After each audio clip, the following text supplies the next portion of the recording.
my chair, and then they like fell off and just fell over me, and they were like that for the whole stream, and I was just like, I don't care anymore. Pimp daddy. Exactly. So I just left it on. All right, Jessup, we ready to roll? Yeah, we went live a few seconds ago in the middle of Daniel's speech. Yeah, I just got the notification. This is awkward. We were so professional. Very. Plug my phone in. Super. Dead. I slept for 12 hours last night, so I have a lot of energy. Amazing. Oh, the stream is a glorious HD. This is good.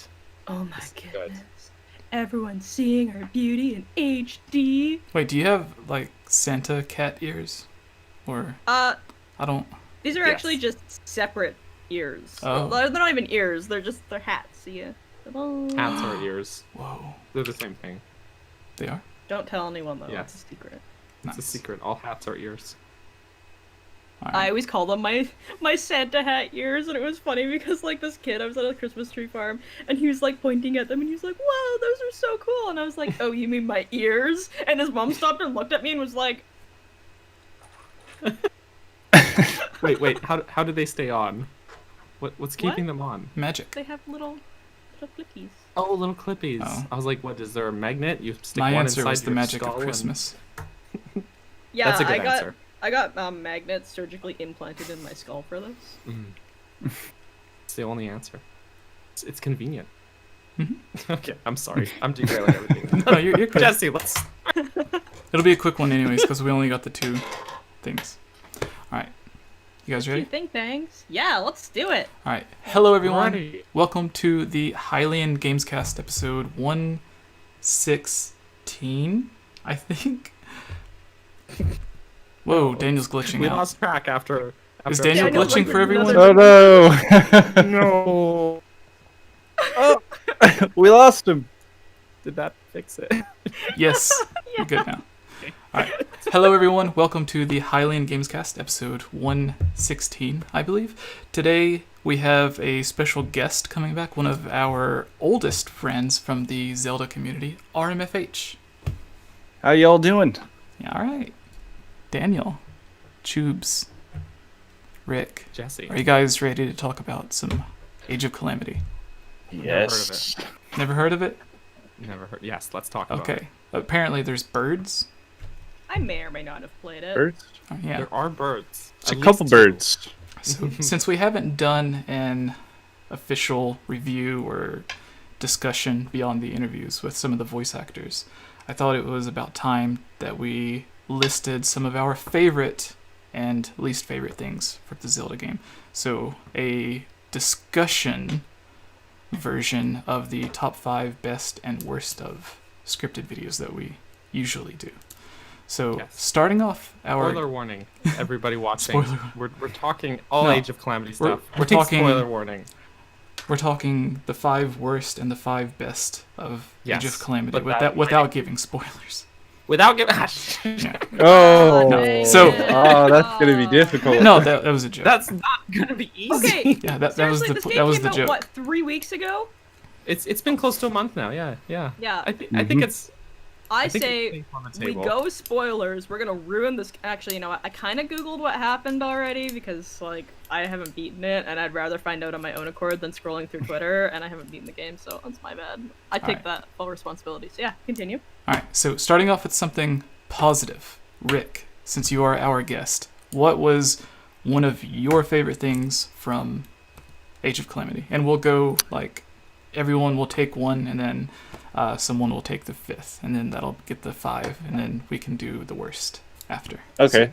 For my first one, it would be the sheer amount of content that the game has. The game is just chocked full, and at sometimes it was a little tedious, but I 100% of the game not too long ago, and the sheer amount of content that they packed into that game is crazy.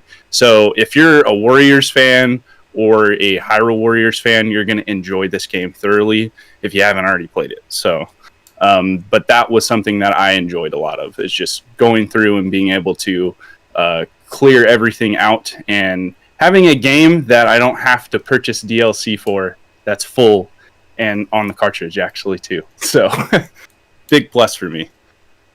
Yeah, that's All a right. good one. Daniel, you're up next. Okay, this one is kind of rides in tandem with kind of what Rick said, but there's a level of accessibility to this game that I really love that I think the first Hyrule Warriors game was a bit lacking in, because that was very it was, we'll say, more repetitive gameplay, and this one feels like it's more shifted into a narrative direction instead of just slaughter lots of bokoblins, capture the keeps, and then you win over and over again for, you know, however many story chapters, and then also the adventure mode. So even though there's probably less content than the original one, it's so much more accessible that I'm actually motivated to complete it. And there's even these little quality of life stuff like UI improvements and things like the Sheikah sensor that make actually going out of your way to complete all those things much more accessible and enjoyable to do. So that's probably my pick. Oh, it's avoiding the spoilers isn't too hard after all. Oh, No, we can. imagine that. The spoilers thing was a joke because it would be almost impossible to list It would be. 5 worst and 5 best without giving any spoilers. Absolutely. The joke failed, so. We took you seriously. We're Choobs. sorry. We take you seriously in all objectives. All right, Choobs. Okay, so You have anime posters on your wall? yeah, this is Ghibli or Ghibli. I don't know how people want to pronounce it. Anyways, I think. How did you guys pick one favorite so fast? What's wrong with you guys? Just wing it. I went through and typed it up beforehand. Oh, look at yeah, you're so smart. Dang it. Okay, so I think for me, one of my favorite parts of Age of Calamity is the way that it ties into very much like a Breath of the Wild narrative. And for me, that made it a lot easier to want to play, and I was more engaged in wanting to actually do things, which it sounds kind of bad because I'm like already familiar with the characters. I kind of wish we got to see a little bit more of that intro with them, but still like that familiar vibe with just like the map, how it was laid out, and then also the characters made me wanting more. So that's my favorite. All right. So, Your turn, Jesse. yeah. So, my favorite thing about this game,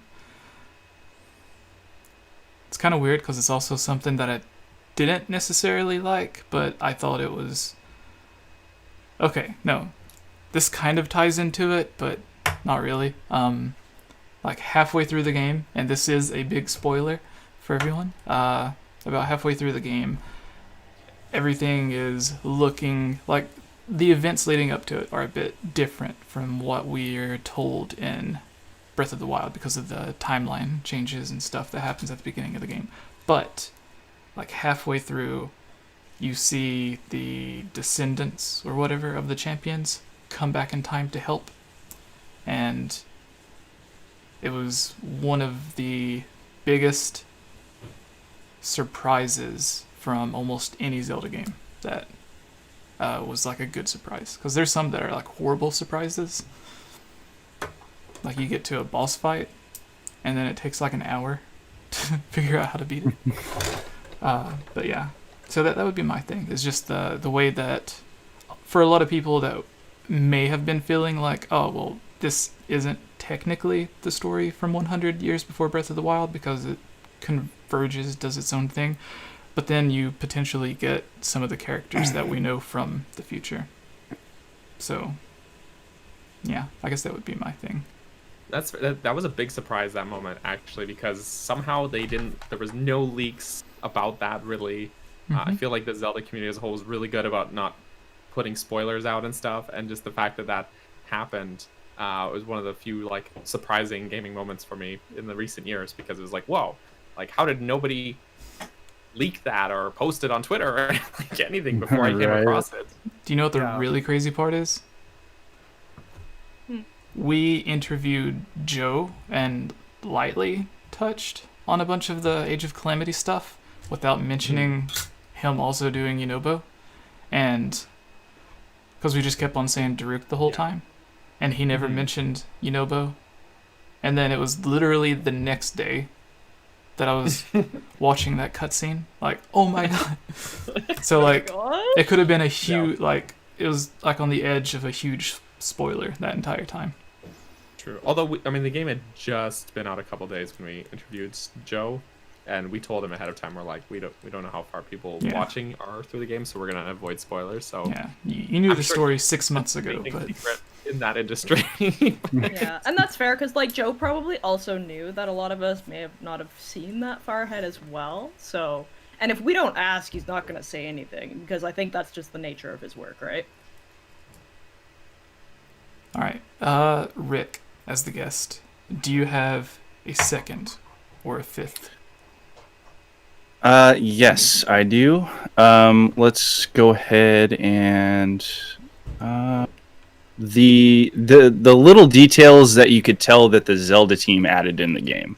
So, for instance, one thing that I noticed while recording footage for my all armor guide was that if you put on like the Baco mask or the Moblin mask, they actually make the noises like they do in Breath of the Wild. So, and then if you stay still for a minute, Link will make the same movements. So little details like that, or for instance, there is also a graveyard in one of the early sections of the game that you could tell was the Zelda team trying to like call back to Kakariko Village and everything, and the graveyard there. So those type of things were really cool to see in the game, seeing that they worked side by side with certain members of the Zelda team this time around. So, all right, Rick, since you are the only one of us who is professional and you wrote down and organized your list, and don't explain it, just like run down your list really quick since it's already in front of you. Okay. So the next one is the amount of Korok seeds in this game. So spoiler warning for anybody. I believe there's only about 160 in the game. There's not 900. So you don't have to go around looking for them like crazy. And then the game also makes it really accessible also to go through the missions that you need to find those Korok seeds. So I can't remember what it is, but by collecting a certain amount of Korok seeds, you can unlock one of the Hestu's maracas, and it will grant you the ability to see the Korok seeds on your map screen. So, or not on the map, but like the detail screen. So you can go through and know how many are in that actual mission. So that was really cool. Number 4, or whatever number we're on, the soundtrack, Rito Village was my favorite. It's so good. So if you're missing that in Breath of the Wild, even though I think Breath of the Wild has a really good soundtrack for what it is, play this in the background while you're playing it. That was something that I heard somewhere else. Somebody said that, so I feel the same way here. And the last one, the only time travel aspect, this is something that Jesse mentioned earlier, is that I actually enjoyed with this game. Granted, when my first reactions, it was all awesome, but now going back and looking at it, there's some flaws that I see. But the time travel aspect that I thought was really cool was seeing the future champions coming in, or the descendants coming in, and this connecting back to Breath of the Wild 2 possibly. So I want to see this mentioned later in some actual lore in the next game. So that's it for me. Right on with the soundtrack, though. The soundtrack is so good. I was telling Daniel that I can't remember what part it was, but there was like one of the songs like started playing, and it was so powerful. I actually just started crying because I was like, I love the soundtrack. Yeah, you texted me, but that was like the basically the main Zelda theme almost. Yeah, it's just like I love hearing it like remastered, and I love hearing that like when it gets brought back so many times. Whenever I hear it in like a new Zelda game, I'm just like, oh, nostalgia. Oh, so good. Especially because it was like very sparsely used in Breath of the Wild. That theme, yeah. Also worth mentioning it while we're just honorable mentioning some positive things. Tarako, or Baby Egg, as I will forever call him, everything about him is wonderful, and I love him, including having to, again, spoilers, big spoilers, everybody, as if we haven't said enough times, the part where you actually have to fight him because he starts becoming corrupted by malice. And I was like, I literally had to pause and put my controller down. I was like, don't make me do that.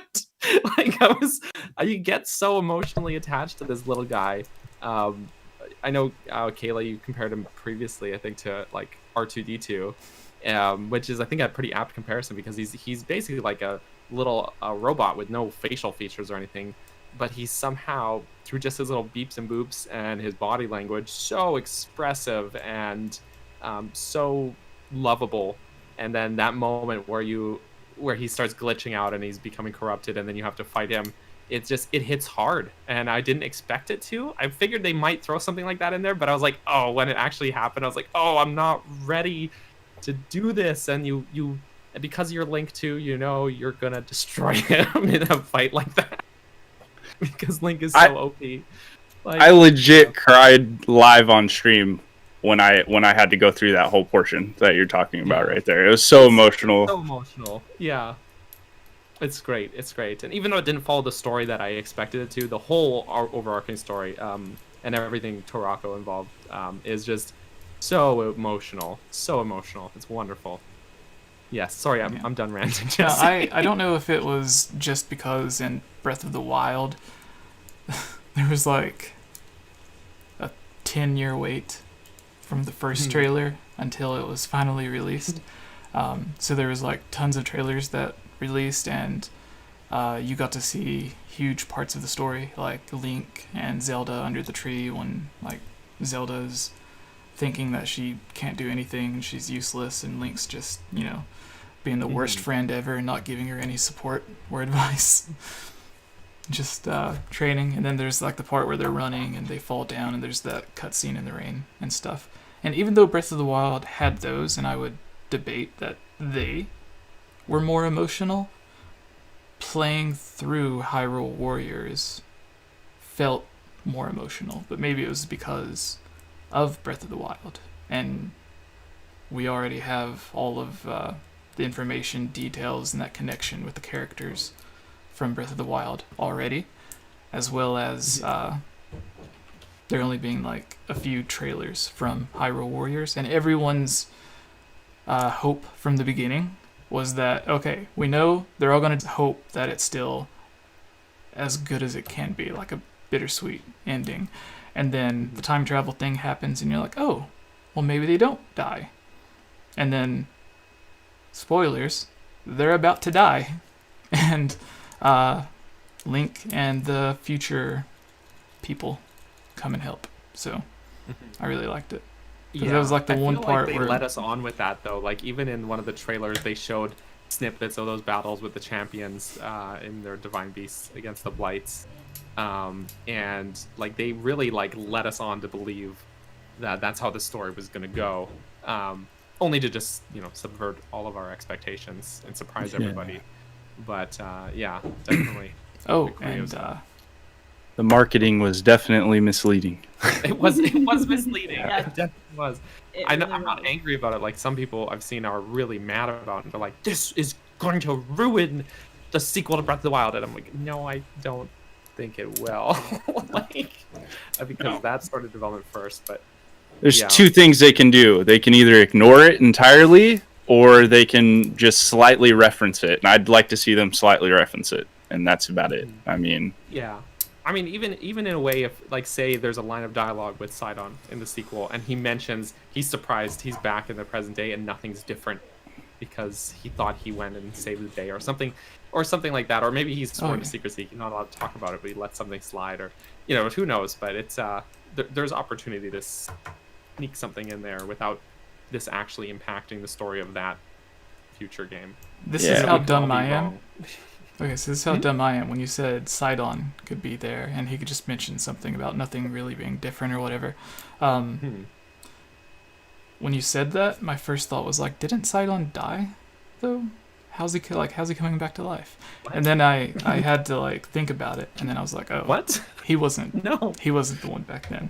But imagine it from his point of view. If Breath of the Wild happens, right? And we know that they're from that time because they even mention, oh, Link, it's good to see you again. And Link, who doesn't say anything, must be like, what? What? who are you? But from their perspective, they've gone through. It's been 100 years. Everything went to hell and died and exploded and is destroyed. And then they went back in time. And from their point of view, they went back in time and they prevented this huge catastrophe. Yeah, they're the and true they go heroes. back to their present day. And then what happens? What if they go back to present day and it's exactly how they left it? And they're like, we didn't change history. What happened? What was that all? It's was like that a dream? Trunks and Dragon Ball. Right, but it's just because the timeline is probably like a split deal. But who's to say they understand quantum physics? So yeah. So I don't. We touched on the music earlier a little bit, and I felt that whenever the little robot egg guy goes back in time, because he plays a few random notes before he goes back, it would have had like just a tiny bit stronger connection if they would have been some of the notes from like the Song of Time or whatever. Yeah, and, it's sort of think similar, but it's the game's main theme. yeah. It's like Yeah. 3 notes from that. There was something. Oh yeah. Which I'm sure, knowing Nintendo, is probably some part of the notes of the Song of Time or Zelda's Lullaby, guaranteed. I bet. Just with the fact that like they do it with a lot of their other music, we've seen it several times, like slowed down, sped up, whatever. Reversed. Or Yeah. Ballad of the Goddess is Zelda's Lullaby in reverse. Yeah, exactly. Or they probably just took a couple notes from it and then randomized them or something. Yeah. So the final thing that I want to mention before we move on is something that I don't know if 𝐓𝐵Lima was in the video, and I don't know if Daniel was in the video, but it was something that I wrote it about. No.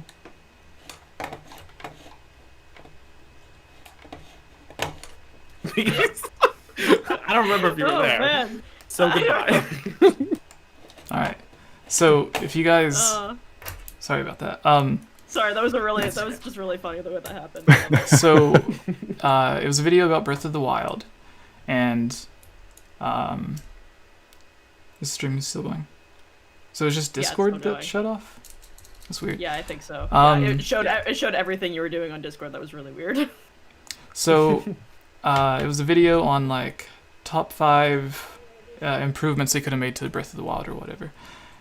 Maybe something like that, or top 5 things that I would have wanted as DLC. But for the longest time, I was telling Daniel that instead of having the what are they called? The weird blight Ganons, the fire blight, wind blight, everything. Instead of having those, which they could have still had those, but I thought it would have been interesting if sort of like Puppet Zelda, where like Ganondorf possessed Zelda and like turned her into like this weird evil puppet thing, that it would have been awesome if when you get to that room in the Divine Beast where you have the boss battle, but then you see the champion there and you go up to the champion and be like, oh, this was easier than I thought it was going to be, and like you go to save them and then it turns out they're the boss. Kind of like that person that you helped through the dungeon in A Link to the Past. Like Blind the Thief. Yeah, and then she turns, is it a she? She turns into the boss? Well, Blind he's disguised as the maiden. Yeah. Who you're supposed to be in there rescuing. Yeah, so it'd be a similar situation to that and what they did with Zelda. So I thought that would have been cool, and I kept on saying that over and over, and although I know they didn't, I'm still going to say Nintendo stole my idea and did it, and I'm happy that they did. Because in Hyrule Warriors... I mean, the hollows are a little bit different, but same Yeah. idea. Yeah. It's like like Dark or Shadow Link, but it's the champions. And like, Yeah, so does anyone else have any final things before we go to the worst things? honestly, Rick covered most of the good stuff. Yeah, I'm like. Yeah. He asked me to. So the Fault to you, dude. what was it? There was a similar situation, really quick, with either the first or the second video that I did a long time ago, when my channel first started, with Greg Miller, Game Over Greggy, the guy that I stole the name from, and I asked him like one of the random questions, which he didn't know this was one of the questions, but was like whatever that year was, what are like the games that you're looking forward to coming out for the rest of the year? And then he just pulls up a list on his computer and he has it like all already listed out and like what days they're releasing and how much they are and what console they're for. And in my head, I'm like, I've never met anyone that organized. Because usually, if you're looking forward to a game, you just remember it. But apparently, Rick, Greg, and some other people out there are beautiful unicorns. I have really bad short-term memory, so it's better for me to write it down rather than ramble for 15 minutes, you know. All right. That's fair. All right, so starting off the second half of this, the top 5, probably more, just like the best. Top 5 worst things about Age of Calamity, or 5 things that we would have liked to see changed or done better. Because there's some people that are like, well, this isn't a bad thing about the game, or that wasn't bad. So you can rephrase it. If you don't think there was anything that bad about the game, then something that could have been a little bit better, or that you would just like to see changed in some way. All right. Rick, our guest, you go first again. No, one of you guys go first. Okay. I covered a whole list. All right, I want to go first. All right, yay. Excited. Do you need 100 instead of 1? No. Okay. No. Oh yeah, I Just look like I'm like ready to tear into this game. Yeah, I'm because like, you're like, guys, all right, let's go. Oh no. I've only gotten a little bit past chapter 3, and let me tell you, the problems with this game. No. Yeah. No, my one and only qualm that I can really think of that really stood out to me is I don't like the Divine Beast levels. I don't like them at all. Oh, And really? I thought that they were really boring. Like, they're just like, they're so cut and dry. There's not really a lot going on to them. Like, I get that they're really necessary. I get that. But at the end of the day, like, when I've, like, because I've, like, replayed the beginning a couple of times now, when I go through and I'm like, oh, I'm gonna go get this champion. Oh, wait, but this champion I have to do the... Yes, Jesse? When you say the Divine Beasts level, do you mean, like, when you're in the Divine Beasts, or when you're, like, flying around as the Divine Beast? Controlling. When you are the Divine Beast, okay. when you're controlling it. But yeah, it wasn't for me. I felt like it was very linear, and that kind of bothered me. Like, really, the only one that stood out that it was kind of fun was, like, when you get to be, I forgot the name of him, Rivali's, the one when you're piloting for him. And that's just me. That's my probably very unpopular opinion. It's gotten to a weird point where we've had Sean and Joe on so much, or like I'll just randomly talk to him on Twitter or whatever. It's got to a weird point to whenever I think about Rivali, I'll just say Sean instead of Rivali, or if it's Joe, then I'll say that. Like a few weeks ago, they released the Champions amiibo again, and I got one from Drew because we had just had him on like the day or two before, and I was showing it to my little brother, and I was like, yeah, look at this amiibo of Joe. And he's like, who? And I'm like, oh, yeah. But I will say,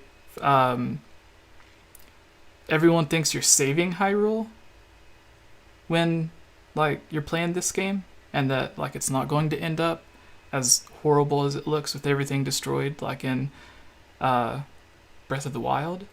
But you do so much damage to the world when you're piloting those Divine Beasts. Like, right. They should have not waited until the last minute and then decide, hey, maybe we should go and, like, test pilot these things and kill some tiny, tiny bokoblins.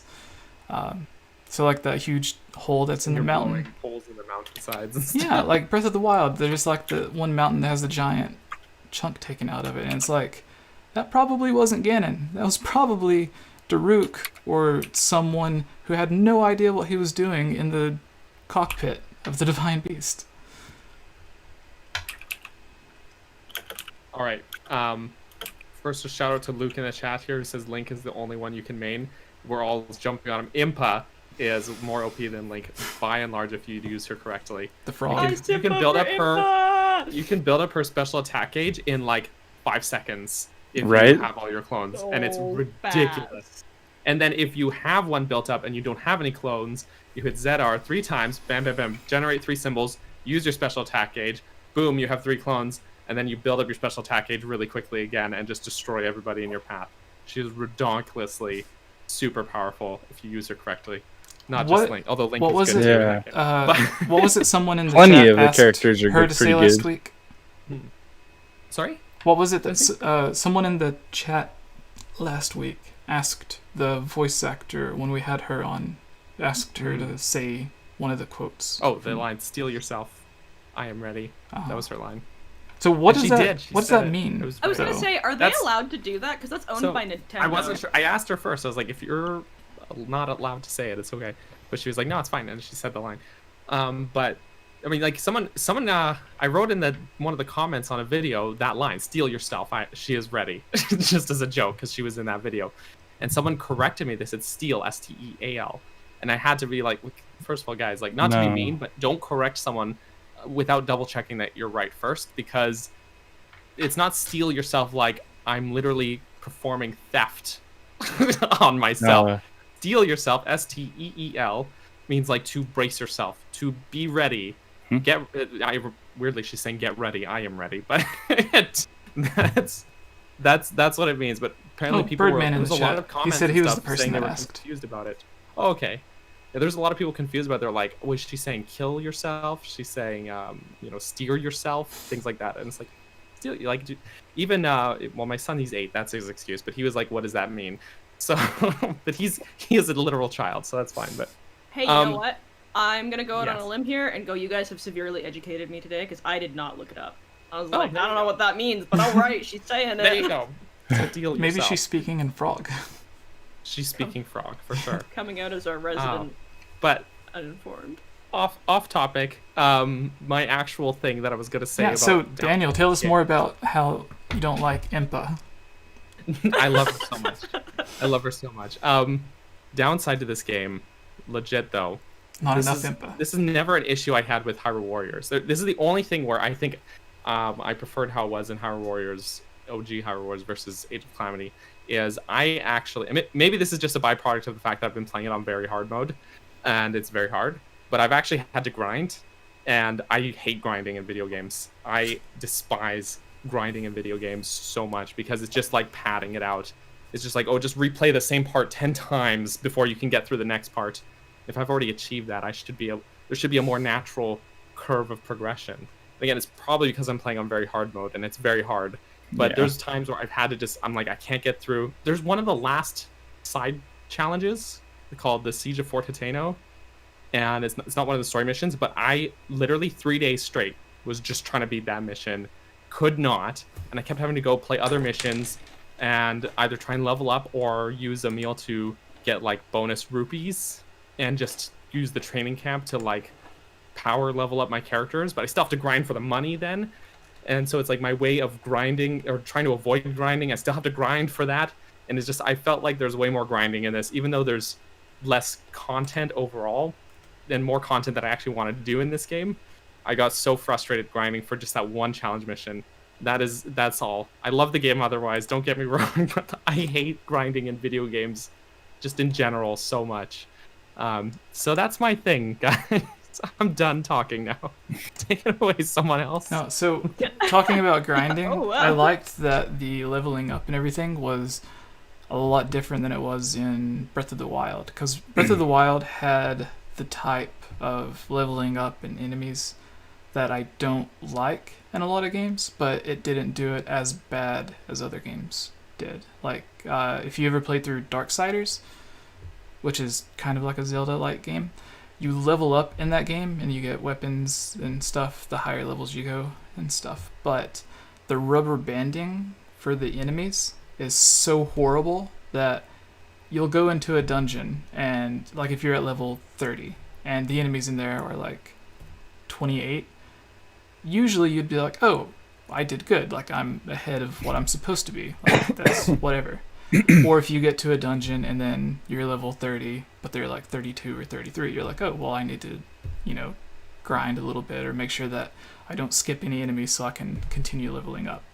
That way you can beat them easier. But in that game, in Darksiders, it's like you could be at level 10, 20, 30, 40, doesn't matter.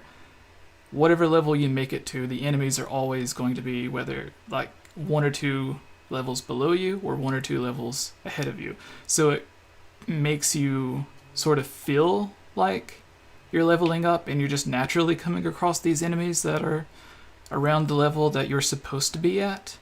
But really, it's like no matter what level you are, leveling up just has absolutely no purpose except getting you new weapons, because like you can go back to an old area and the enemies there will just, instead of like level 10 enemies, they'll just be at your level no matter what you do. And I feel think they like have to do it that way in Breath, though, because in Breath of the Wild, you're going to be probably backtracking along. There's no like clear linear path, right? So they have to kind of raise the enemy level around the entire map all at once when you kind of have that level. By the way, there's a really great video by Croton, if anyone knows his channel, about how the secret sort of leveling up system in Breath of the Wild works, because you never see, there's no gauge on leveling up. But his channel is like really variables. Great. Yeah, but he does really great videos on all of those kind of weird systems that Breath of the Wild has. But I feel like that's something that I thought worked well in Breath of the Wild, actually, because as you kind of go through and you get stronger weapons, the enemies get stronger too. And I always have a surplus of weapons. I'm always having to abandon them or just throw them at a Boko to break it so I can pick up the next one.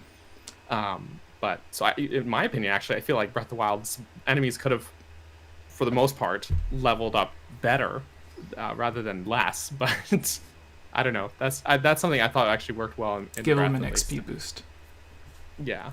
It even goes as far as tying it into the types of weapons that spawn in chests based off of how many enemies you've killed through this invisible counter. It's crazy. I've seen a write-up on it on Reddit before the videos were made on it and stuff, and it was pretty interesting.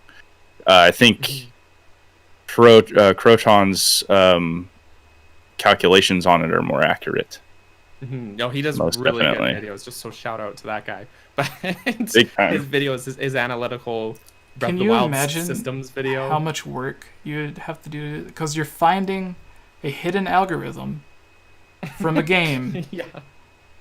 that has it Yeah. hidden deep inside, not the game that you play, but just like the raw data of the game. Yeah. The amount of research and verification and stuff like that he does for his videos is off the hook, but very appreciated. I love watching those videos. Especially there's some good myth busting and ones he's got, and talking about like how elemental damage actually works and stuff. Oh yeah, we love our myth busting on this channel. So Did you see the Yes. link I posted in that Chip's was- chat earlier? We busting a Chube's myth? chat. It was a link from like The Gamer, one of those horrible websites where they're like Oh no. 5 Oh no. 5 Zelda mysteries Hate it that already. took forever to figure out, and then 5 that never did. And like the first one on the list that supposedly took forever for fans to find out was that the Zora turned into Rito. And I'm like, that's not even a mystery. Like as you play the game tells you. Like, Yeah. but Not only anyway, that, there's several Evolving the bird. interviews. I mean, like, yeah. So like that's not something that took Yeah, years for fans to, it's just anyways. But I would wager the guy who wrote that article played the game like when it first came out, and then just has some weird memories about it. And then later he like read somewhere on Twitter about it, and he's like, "Oh my gosh, someone only just now figured it out, guy! I did write an article about this." or they're confused with the fact that there's Rito and Zora in Breath of the Wild. I don't know, maybe. Right? Yeah. Maybe they're just I get that. now doesn't the carvings on the wall going to Zora's domain? Isn't there a side quest where you have to go and like read all of those? Yep. Doesn't that Right. tell you There's the no mention of history? Rito in it, but Yeah, it's about the Zora, but doesn't it say that like basically the Zora that are living there now aren't the natural Zora from Hyrule, like they came from. What it says. It's is very that they vague. moved that Zora. Yeah, it's really vague. Just that the Zora's domain there is not where they used to live, Yeah. and that they built that Zora's domain at some point through their history, so that after, like, post Ocarina of Time, Twilight Princess, etc. But it doesn't say much more than that. It doesn't say really where they came from or anything. So I mean, And then, it's yeah. one more. It could just be quick that they thing. had it built into a different place, like in Ocarina of Time it's in a cave, right? And here it's like in an open area. So it could have been that they moved from some dank cave and they're like, you know what? We need some nice digs now. It's time for some Yeah. extreme home makeover. I know one of them specifically mentions Rudo, so that too. Exactly, yeah. But again, only very vaguely, just that she Mhm. existed and then was a sage. So, if Where are we anyone, with our top 5 things we don't like? Did we not? I think we get did- as far as we did Destiny, two. and Two then we didn't things. get to Rick. so it's I'm sorry. yeah, we did two. No, you're good. I was the one that kept that extending. Rick, what is your? Classic Yes. us.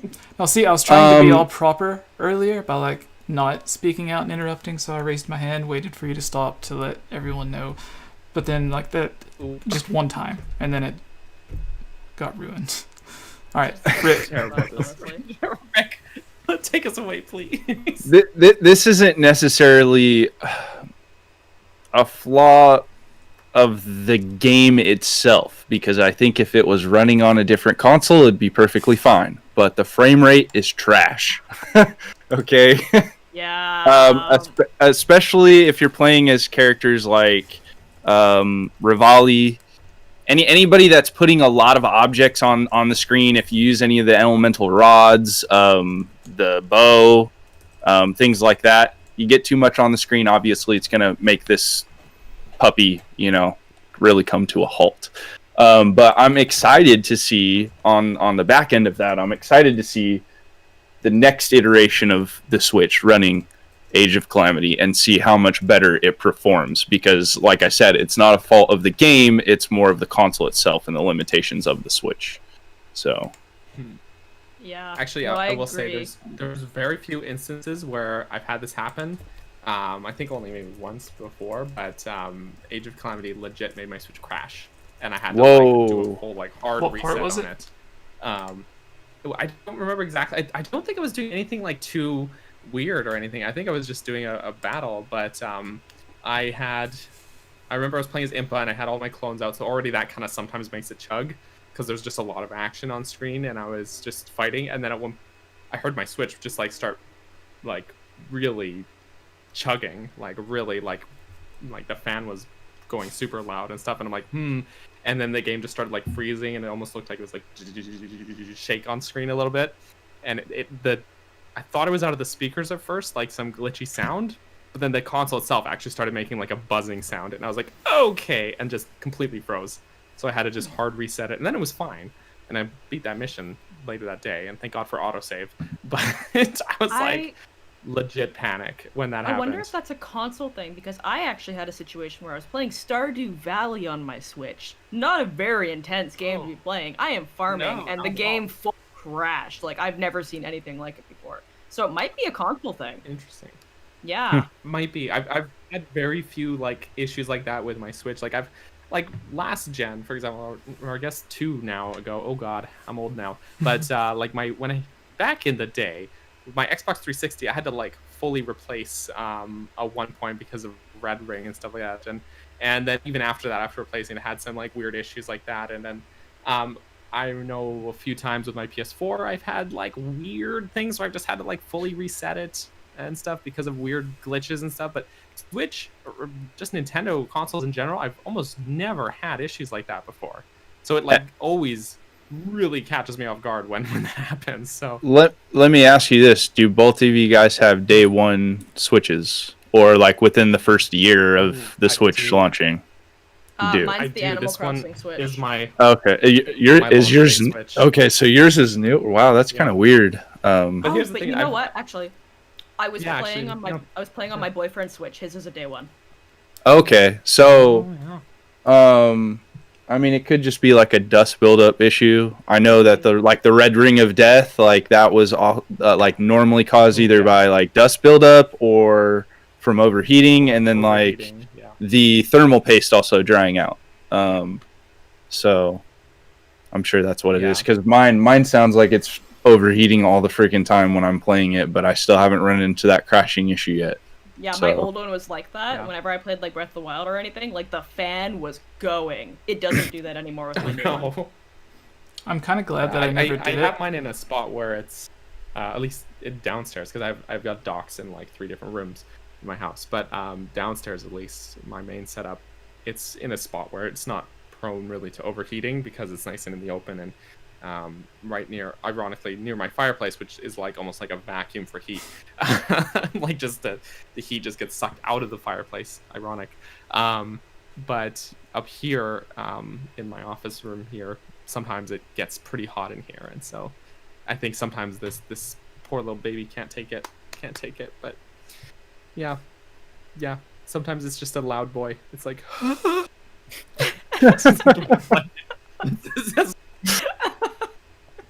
and I'm like, don't you die on me, I love you too much. Oh boy. So I used to have... People over here complaining about PS4 Pros.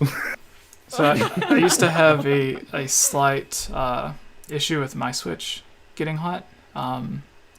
So what I thought about doing, but I'm glad that I never did, was around the time I just finished building the new computer that I had, and it was around the same time that Breath of the Wild and the Switch came out, and I had a few computer fans left over, and I thought about cutting like a square hole into the back of the Switch and putting the fan there and plugging it in with the USB.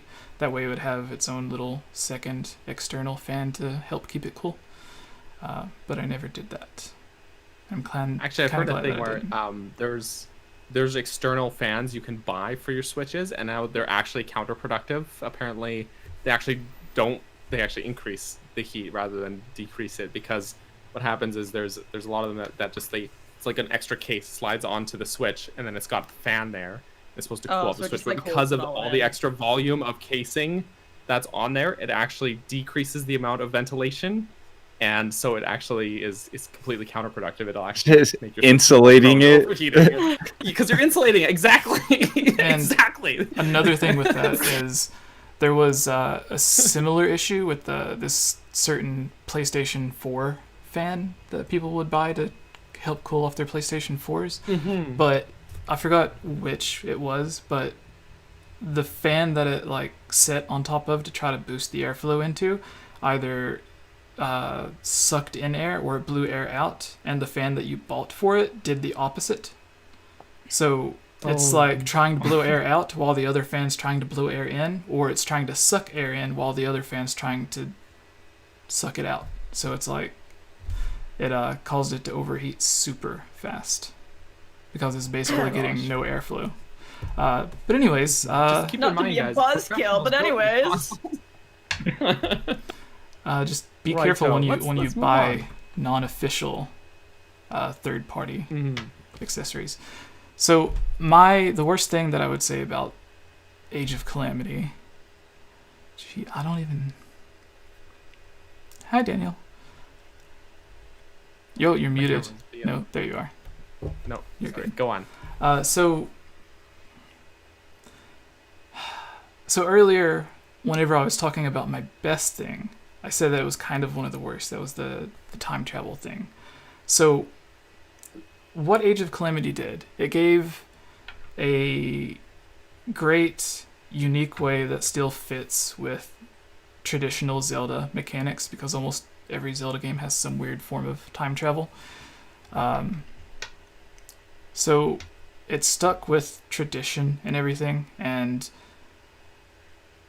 it gave a new way for them to tell you the story that you thought you knew, but then give it like a huge twist at the very beginning to make it fresh and new. That way it's not just playing through the same memories that you had from Breath of the Wild. It's an actual new experience that you can be surprised about or wonder what's happening, because they're trying to change the future while the bad guy knows that they're trying to change the future, but at the same time, he's trying to make it so that despite all the stuff that they're doing to change the future, he's trying to make it so that it happens the way that it's supposed to.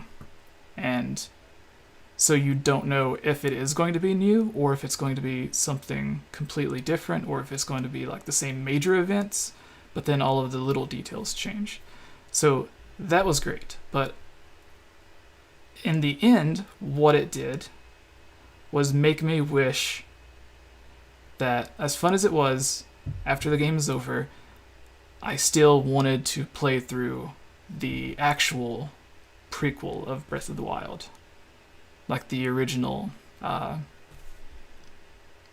title that they put on Age of Calamity whenever it was like 100 years before Breath of the Wild. Which is still true, but not as true. Like after that demo came out, we quickly learned.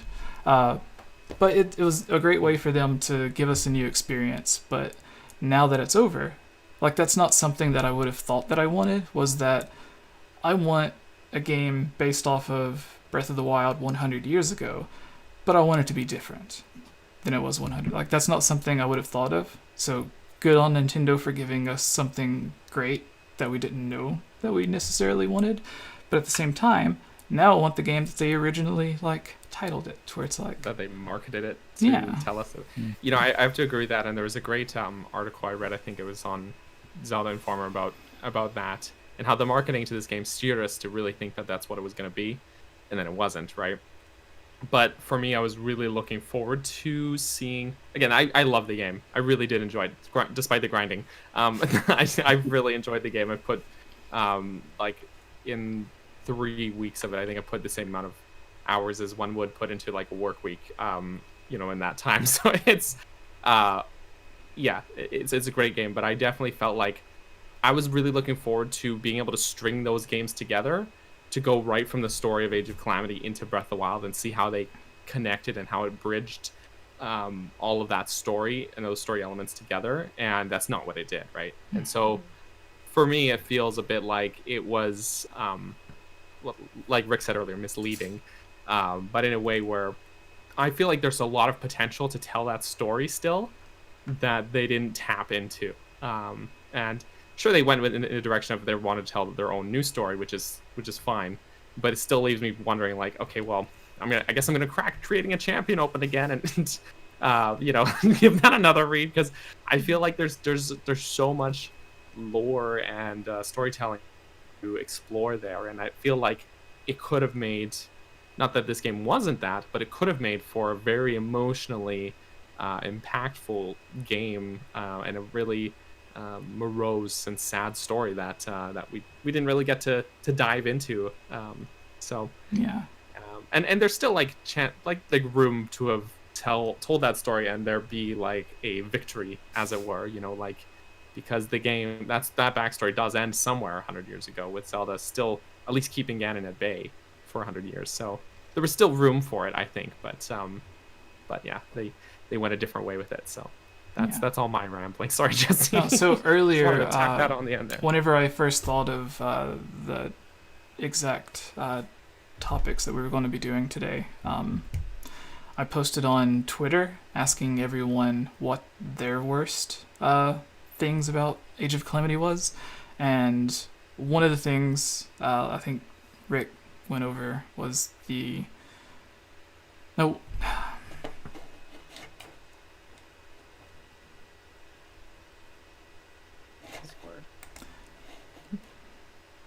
Yep.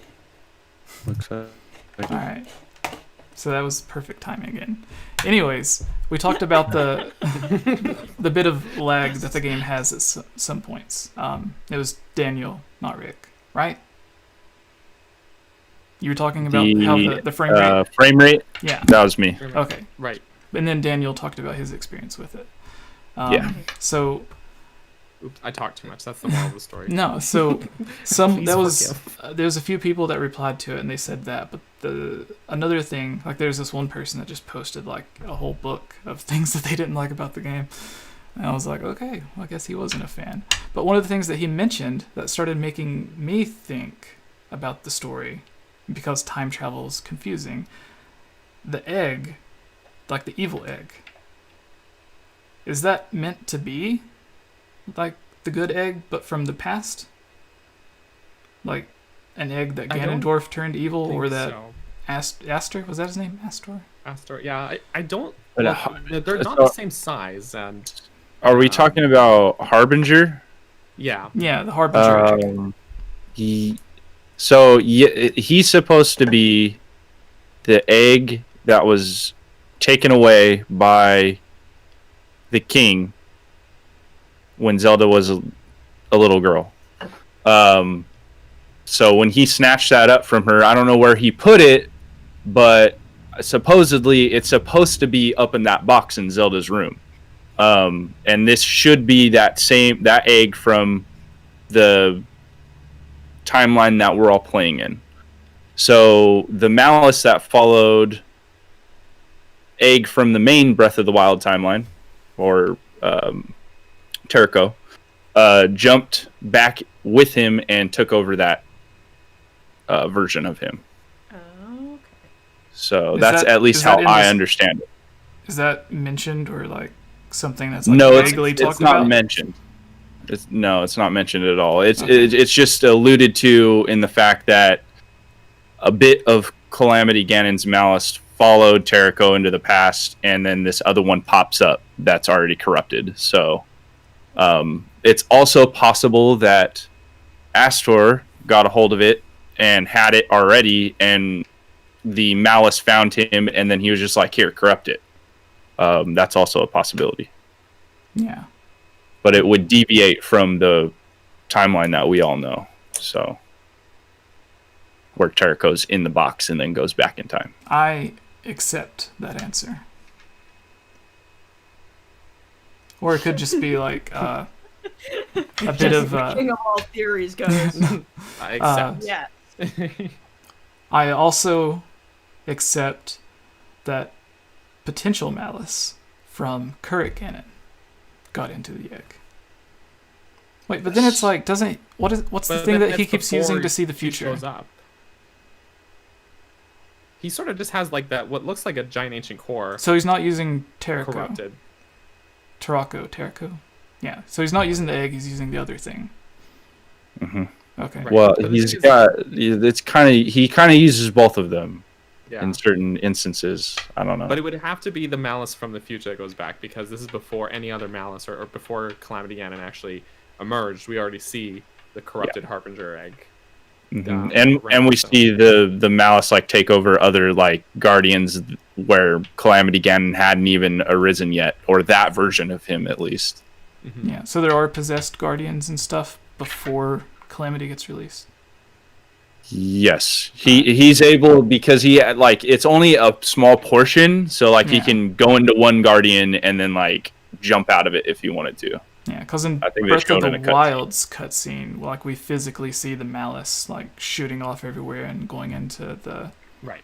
So different one of things. those little shots into the portal in the intro, right? So, but yeah, because yes. that would have came when Zelda So was weird. like literally right in front of Ganon.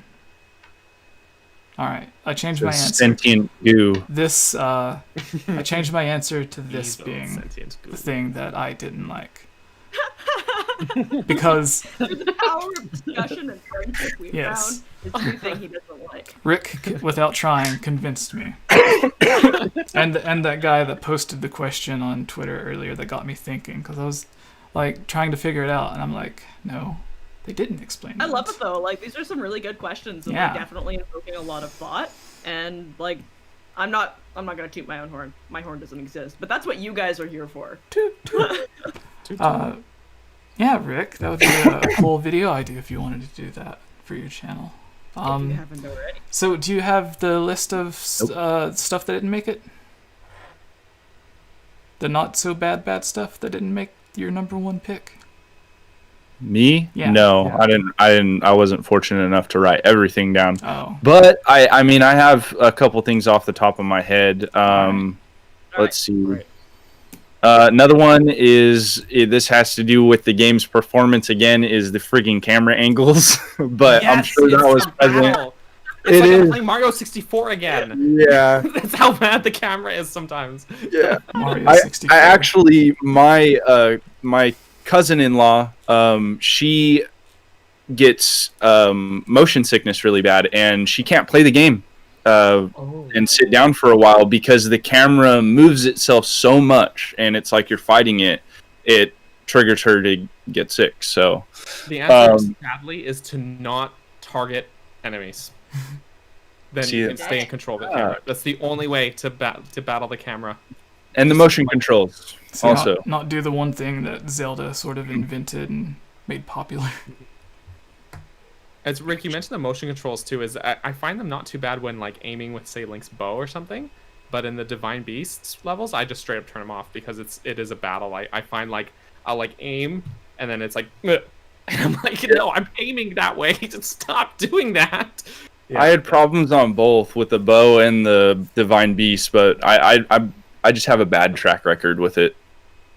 I don't know if it's just I guess I don't know how to aim it right or whatever, but the Wii aiming is like smooth butter with the gyro. It is. I could do that all day and it'd be wonderful. But then this game, it's like, is no good. I agree. So Daniel compared it to Super Mario 64, and I want to mention how much of an upgrade and how quickly they had this genius idea to completely like the entire camera system that they based the Nintendo 64 controller off of, because C, it has A, B, and C, and then C up, C down, left, right. C is for camera. Yeah, and I'm it's making like this face because I don't think that 3D All Stars deserves any praise. Whoa. Okay. All right. Yeah, I'm really angry. I think that was like the dirtiest, laziest port I've ever seen, and it was such a money grab. Anyways, let's not get into it. Let's continue. Let's continue. The camera in Mario 64, it's like so shoddy, and Zelda on the N64 does the camera control better with one button, where Mario 64 had 4 buttons. Sorry, I well, the wrong amount of fingers. I don't know how to count. No, it's like you're trying to walk 4 buttons, and it can't do it.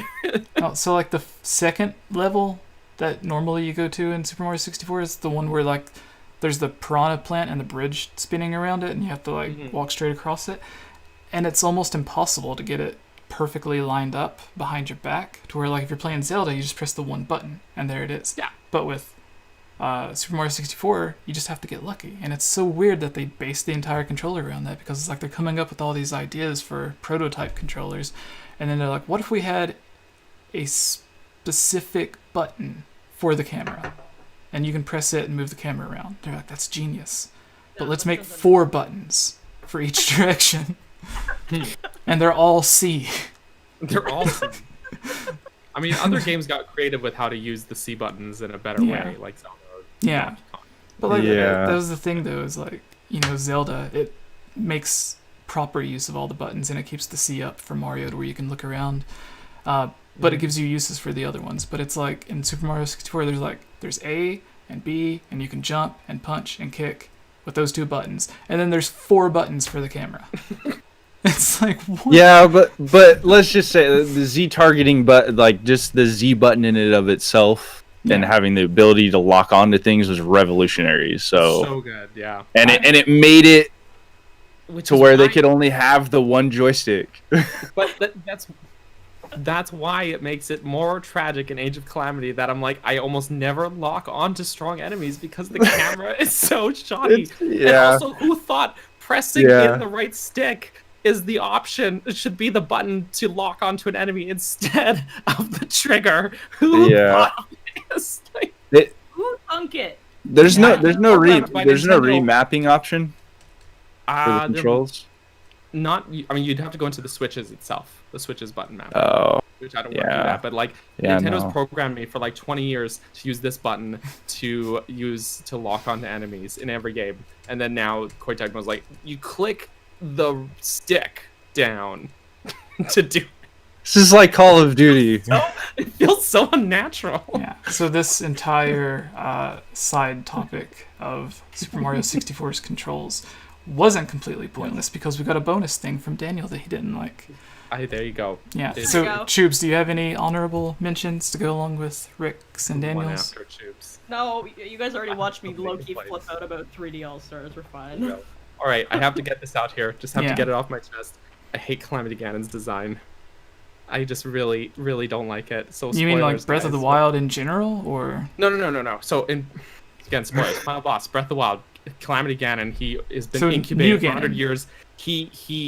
No, not Dark Beast Ganon, Calamity Ganon, right? Yeah. Not Fart Gas Ganon.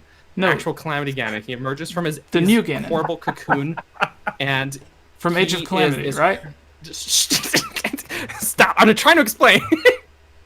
In Breath of the Wild, he emerges from his horrible, disgusting cocoon of incubation that he's been sitting in for 100 years, and he's this goopy mess, and he's this horrifying splinter of Sheikah technology and some kind of physical body and malice, and he's got a creepy malice hand, and he's got a cannon hand, and he's got 6 legs for some reason, and he's got a weird skull face, and he's like, "Ugh!" And you're like, oh my gosh, this guy is ugly, and I'm gonna kill him. And he's horrifying. He's actually like, the first time I saw him, I was like, holy cow, this is a Zelda boss, and he is actually scary looking. In the Age of Calamity, they're like, he's malice, and he's a buff boy. That's it. And I hate it. Are you talking about I when, hate it. when he possesses Aster?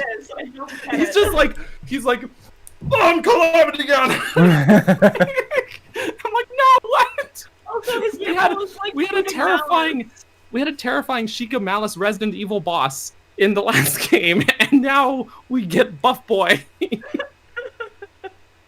I hate it.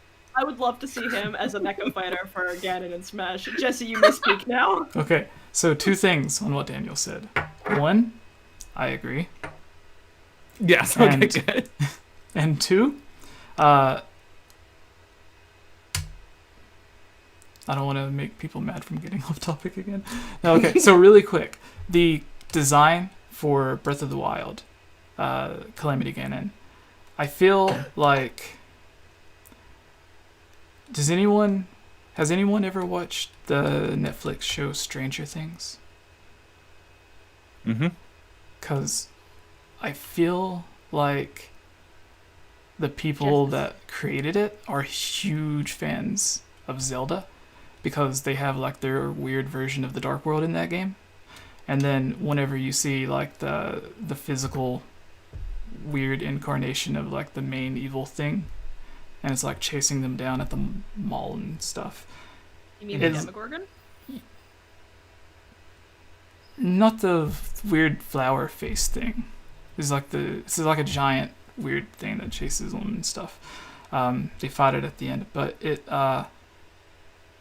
literally looks like if you would take Calamity Ganon and then exactly how he was, but then remove like the tech stuff, just made him like the weird massive like spider scorpion monstrosity, and put it in live action, that would be the exact same look.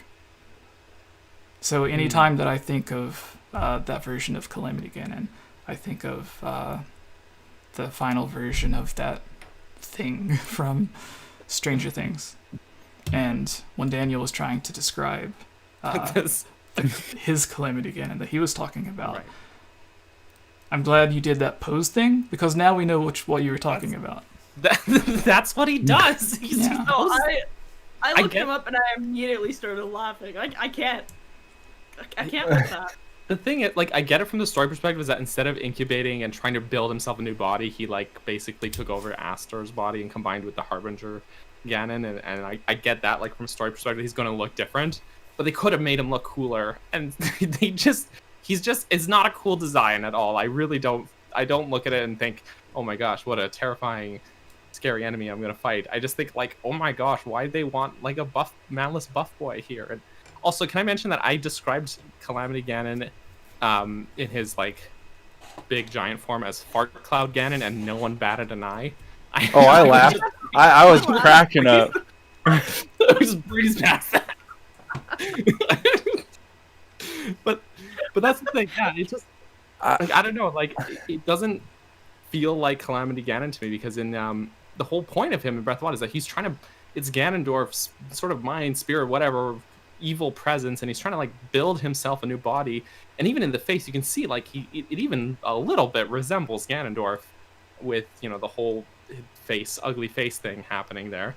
But yeah, it's just like they completely threw it out the window here for Age of Calamity. I just really did not like it. It felt like a huge downgrade. They could have made him cooler. They made the blights cooler, in my opinion. Looking at his design right here, like, it all, one spot. I see what they're going for with, like, he's got pig feet, and then his chest is almost like the where it like centers. I don't know. It almost resembles the same flares that come off of the Dark Beast Ganon fight. Right. Like, how it's all the blight energy is like flying kind of in a V shape. Like right in the center of the chest. I see what they were going for there, but I think Game Explained made this joke, but he looks like freaking Captain Falcon. Oh no, he does. And even the pose. Even the pose, they're like, Yeah, I'll show you my moves. Oh my gosh. Oh my gosh, you're so or a right. Super Saiyan charging up. Yeah. Oh no. Oh gosh. All right. It's a shame too, because I think there was potential to improve it. Like I said, the blights were I think improved because they made them more different from each other and more. Even if you have to fight them too many times, I hate that. But I feel like missed that opportunity to cool up Calamity Ganon. But I'm sorry, I'm rambling again. No, you're good. At least you're on topic. Thing? What are we gonna talk about? Because you know what, like that takes the cake. Like that's the highlight of my day. This entire conversation about the next Calamity thing. Ganon, I'm done. The next thing is ideas or predictions for what you either think or would like to see in DLC, or the maybe possible connection to Breath of the Wild 2, because you don't know if the people that came back from the past in Age of Calamity came from their version of the future, or if that's meant to be the new heroes from like Breath of the Wild 2 or whatever. But before we get to that, the last thing that I want to mention about this is sort of my version of a correction, because not really a correction because it's still bad, but I think they kind of did the best they could with what they had. So the frame rate stuff, and along with that, a lot of people have been complaining. I've seen that Breath of the Wild's Hyrule is now divided up into different sections, like Twilight Princess had different sections of Hyrule Field. I think that was the only other Zelda game that had a sectioned off Hyrule Field, because like Ocarina of Time and other fields, it's just like one big hub thing. Then it sections off to the main areas.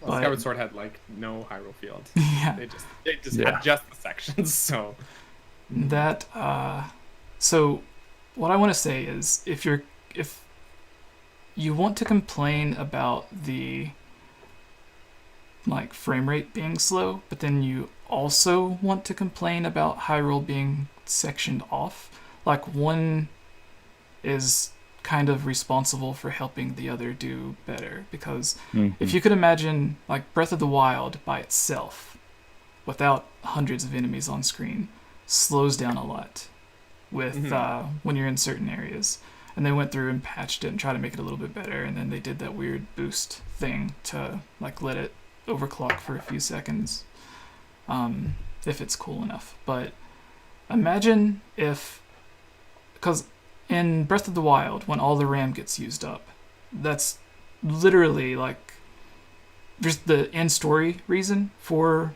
Breath of the Wild's Blood Moon, but the real developer reason is that the RAM gets used up really quickly, and it's either going to like shut off or not be able to load anything because there's no more space to like load in the trees and stuff that you're walking past. So it's going to slow down to like 2 frames a second. But they have the Blood Moon, which resets Hyrule. So all the like if you find a chest or cut down a tree on one side of the map and you go to the other, the game still has to remember that you cut the tree down like 30 minutes this way. That way, when you go back there, it's still cut down, and the chest isn't like you don't get 2 chests for going to the same one until the blood moon happens, and then it just resets and clears up all the data, and then you can go. So depending on how much stuff you do in the overworld is like how often you're going to get blood moons. But then I think sometimes it does feel a little bit random.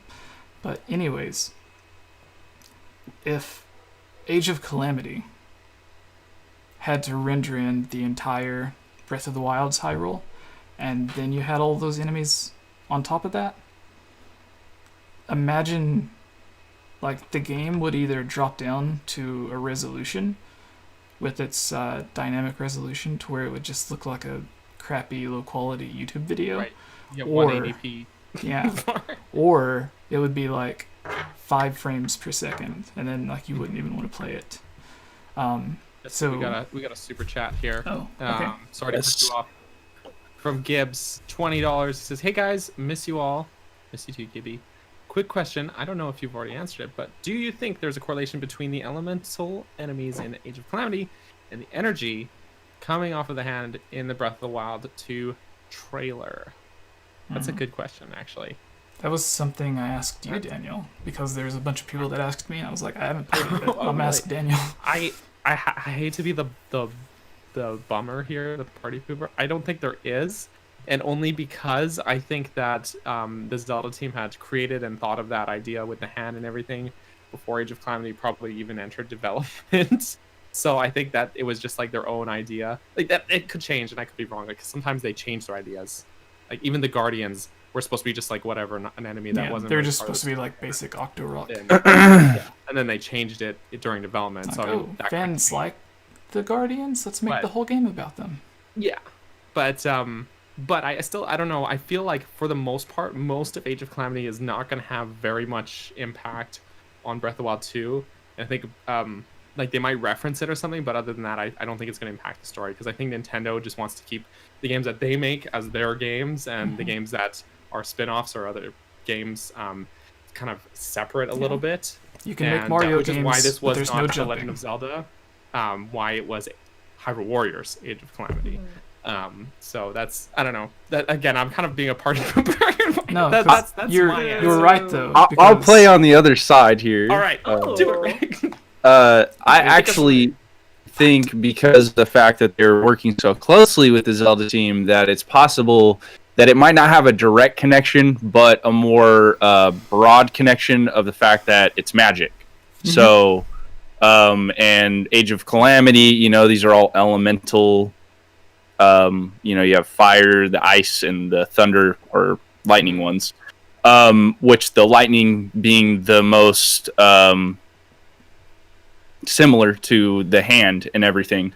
But what I think is going to end up happening, and a lot of people have stated this in like theories about Breath of the Wild 2, is that hand is going to bring magic back to the player in terms of like having the ability to have the magic meter and using magic. So it would be cool, and I don't know, this could tie it in, is the fact that that energy is just magic. Yeah. Right. And that, Breath of the the design Wild just originally came had from that, magic meter too. The early screen, the gameplay. We could all be wrong. It could be something completely different from any of this. Exactly. But Could be a seal. Yeah, Who so I'm not knows? wrong. what Rick was talking about, though, for those that don't know, Zelda Wii U, as it was known, there's gameplay of Miyamoto and Aonuma playing it on that couch when it was supposed to come out like a few months later, and it had the magic bar that it had some bar. It was magic. Yeah, it was like I think it was a magic. I think they had said it was a magic bar, and then it ended up turning into the stamina meter. I don't know, but Yeah, there's plenty of times where they've had, even Twilight Princess, they had the magic meter in development, apparently long enough into development that it's even on the box. One of the gameplay images on the box, there's still the magic meter. You can get there, green even though it's choo not choo in the jelly game. in the cave. Yes. So like a version of the game still has an item that you can't even use. Or it doesn't do anything. Yeah. So it's, there's plenty of times where they've brought it in and scrapped ideas, and they love to reuse ideas they never got to use. So it could be that they've moved forward the magic meter or brought it back or something. Yeah. So there's Or something make it its own meter, unrelated. a minute ago. Daniel was talking, and I had something to go along with it, but I forgot what it was. So, anyways, we can move on to the next topic, our final topic, everyone. And also, please, if you're watching, and there's some stuff that you like or don't like about Age of Calamity, or ways that you would like to see it improved, put it in the comments below to let us know. Or if you're in the live chat, let us know as we read through. And we will try to do one question each to do a quick Q&A after this topic. But since we're not each listing off a bunch of different things, just one thing each, hopefully this goes by a little bit faster. Because I know Tubes mentioned like 90 minutes at first. But anyways. I can go longer. I just have 1,000,000,001 things I'm doing today that involve hot pot cookies and making garlands, so. Well, that's all All at things once, everyone though, right? should all be doing. Like, some intense multitasking. Like, if you're not doing those three things all the time, you've just lived your life completely wrong. Like, Damn straight. go to a therapist and talk about how you messed up your life to where you're not doing these things. Talk about how you're not doing 3 things at once. Yeah. So, trying to think of a way to phrase this. Alright.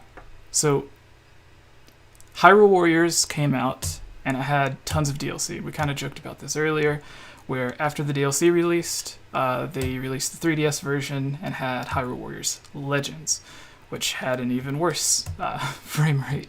And then after that released, I believe they had even more DLC. And then finally they released Hyrule Warriors Ultimate Edition on the Switch. And I was one of the few, probably one of the millions of people actually, that was saying that because they made like 3 different versions of Hyrule Warriors and kept releasing the same, or releasing new DLC for the same game and everything, that I thought it was obvious that they were going to make a Hyrule Warriors 2, but I had no idea that it was going to have anything to do with Breath of the Wild. I think that was a big surprise for everyone. And then the story for Hyrule Warriors Age of Calamity ended up being a surprise in itself, because it has the whole time travel thing, to where it's like, are the champions from the future of Age of Calamity's new timeline? Is it the future from Breath of the Wild? Someone in the chat mentioned earlier, is it time travel or like dimension hopping?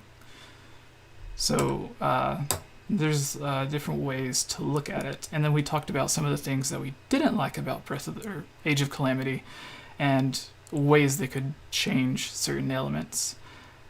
And so with this, one example is Aster, the new big bad guy. That's like the 𝐓𝐼𝐬𝐿𝐴𝐐𝐼𝐬 guy for Calamity Ganon in this game, that's trying to help bring him back. How they didn't give really anything. Like, he's still as much of a mystery as he was when everyone's seen the trailers, and everyone was arguing, is he Gerudo, is he Sheikah, is he 𝐈𝐳𝐻𝐵, what is he? And people are still debating. So I want to know from you guys, one thing that Nintendo could do, or the Warriors team could do with DLC, is answer some of those questions that we still have, the mysteries in Age of Calamity, or they could use it as a chance to tell a completely different type of story with it, almost like how the Champions Ballad in Breath of the Wild didn't necessarily continue the same story, it just gave you more of like a side story that like splinters off from the main game. Like the new shrines don't count towards your end goal of gaining max hearts and stamina, so you're still left to like choose which one you want.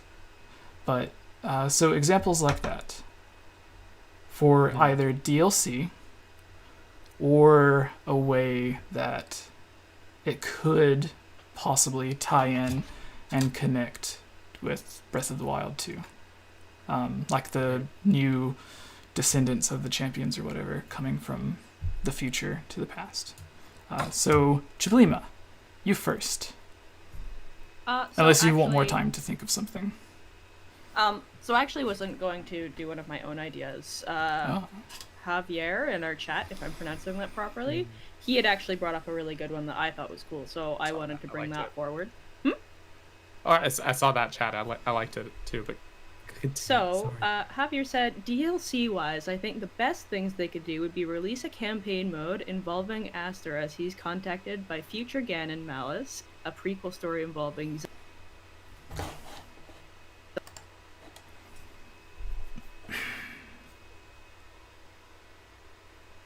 Alright, he's like, oh, Chipley was talking again. out. No, what? You know what? So I'll come back when she's done talking. I think what the problem is, I don't think it's my internet cutting out because the stream keeps going. So what I think it is maybe there's like a weird setting in my laptop, and if I click off of Discord for like 10-15 minutes without clicking back on it, it thinks that I'm not using it, so it like suspends it or whatever to keep the computer from using certain as much power or whatever. But anyways, Choops, I'm sorry. Please forgive me. Continue. I'll read it out for you again because you were gone. Was I? So I didn't he notice. says, DLC-wise, I think the best things they could do would be release a campaign mode involving Aster as he's contacted by future Ganon Malice, a prequel story involving Zelda's mother and and a Ganondorf DLC. So I really like that. I definitely want Astor as like a playable character. I think that would be off the hook. Which... Holy super chat! Sorry, Holly. Whoa. Hi. Hey, my friend, welcome. Sorry, I Whoa. like just Holly! like legit. Wow. What? Holy crap! What do you want from us? How can we help you? We're not allowed to get naked, Holly. All right, Daniel, start stripping. Daniel, take your shirt off. I don't think anyone wants to see that. That is amazing. So I feel bad now because the other day she was doing a live stream, and I mentioned, because she was playing as Impa, and I mentioned that we just had her on, and then she said something about her being unable to watch the podcasts live because I never post until like the day of that a podcast is going to happen. And I told her, we usually don't know until the day. I told her I would let her know ahead of time so she could watch. And I didn't even post about the podcast on Twitter until 30 minutes after we started. So, but Holly, thank you so much. And if everybody's like, "What the heck is going on?" Holly's a good friend of ours. She's wonderful, and go check her out as well. But wow, thank you. I'm flabbergasted. She wants our souls. Yes, that's fair. You know what? I can do that. I'll message you later about it. Okay. Anyways, I'm gonna on the thought of having Aster, I don't know. Yes. Having him as a playable character. That was the other thing that I was thinking, is that we have a very well-rounded group of playable characters for Age of Calamity, I feel. People that most didn't expect. I feel like we've spoiled a lot of this game already. So much. Holding back on it. Yeah. I think definitely doing some DLC where they're adding in those playable characters and we're getting to see a little bit more about their backstory and their line, I think that would be the most interesting. So those are my 2 cents that I've mixed in with Javier's, so off we go. And to add to that as well, because I talk too much, the thing is, in the first Hyrule Warriors, like with some of the DLC and even pre-DLC, I think, you had your main story, and then there was like the side stories with Linkle, and then like some of Sia's story where you play as Sia, and the segment in Hyrule Warriors where you play as Ganondorf briefly through the story. In order to allow Ganondorf to rise to power, you have to play as him to actually do that, and then go back to playing as Link to defeat him. And I was kind of surprised that there wasn't anything like that in Age of Calamity. I was expecting like at least some story missions where you're playing as the bad guys and setting things into motion. Ganondorf in Hyrule Warriors, was that in the original game? That you could play as Ganondorf from the beginning? Not from the beginning, but there were some story missions where it's unlocked in the main as Ganondorf. Yeah, and you play as Ganondorf, and there's like probably I think 3 levels in a row where you're playing his part of the story and basically rising to power. Yeah. building like your army and stuff. So like you play as Link and the gang up to a certain point, and then it switches gears. You play as Ganondorf for a little bit, and then switches back to playing as Link and the gang. And Link and the gang, it sounds like a weird band, but There's there was nothing the like that really in this game. cool, the really cool cutscene in Hyrule Warriors that I use a lot when I'm talking about multiple bad guys when we're doing a scripted video. Like if we're talking about Ganon and Zant and whoever else, I really love using the cutscene where it has Ganondorf and then Zant and Girahim are like both bowing to him. Right. Yeah, that's that part of the game actually. That's I always thought that was DLC because I know they added in like Skull Kid and a bunch of other characters, and I thought it was just like the hero story at first, and then they had like the bad guy pack. Yeah. No, that was part of Ganondorf, at least. That was part of the original release. I think they added extra levels in DLC where you play as Sia as well for the story. Mm-hmm. But so I think that part was DLC. But yeah, Ganondorf definitely, that was part of the original game. And yeah, so I was shocked there was nothing like that, because I thought for sure, at least seeing the trailers with like the Giga Clan and Astor especially, that there would probably be some missions where Astor's trying to like sabotage, the good guys' plans and try and bring about the Calamity. But no, not really. So, oh well. That was actually the one that I was going to do. Was that they should have DLC for like telling from like the bad guy's perspective, and that could be their way of like they intentionally left the bad guy a mystery. That way they could explain it in his own story. But Are we all basically giving the same DLC idea but phrased differently right now? No, because I was going to do a video. I was specifically said I was just adding on to you. No. It's really good, because I was going to do a scripted video and use that in it, where it was like the top 5 unanswered questions or mysteries in Age of Calamity. Wait, so Daniel, what's your actual DLC idea if you're not just adding on to mine? Oh, yeah, get your own. I hadn't thought of it yet. You ignited a brain. More frogs. Okay. What about you, Rick? What do you got?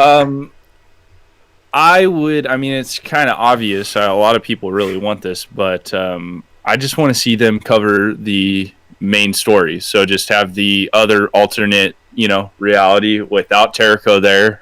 Get rid of the. You could add the Sheikah Slate stuff, but if you want to stay true to it, get rid of all that.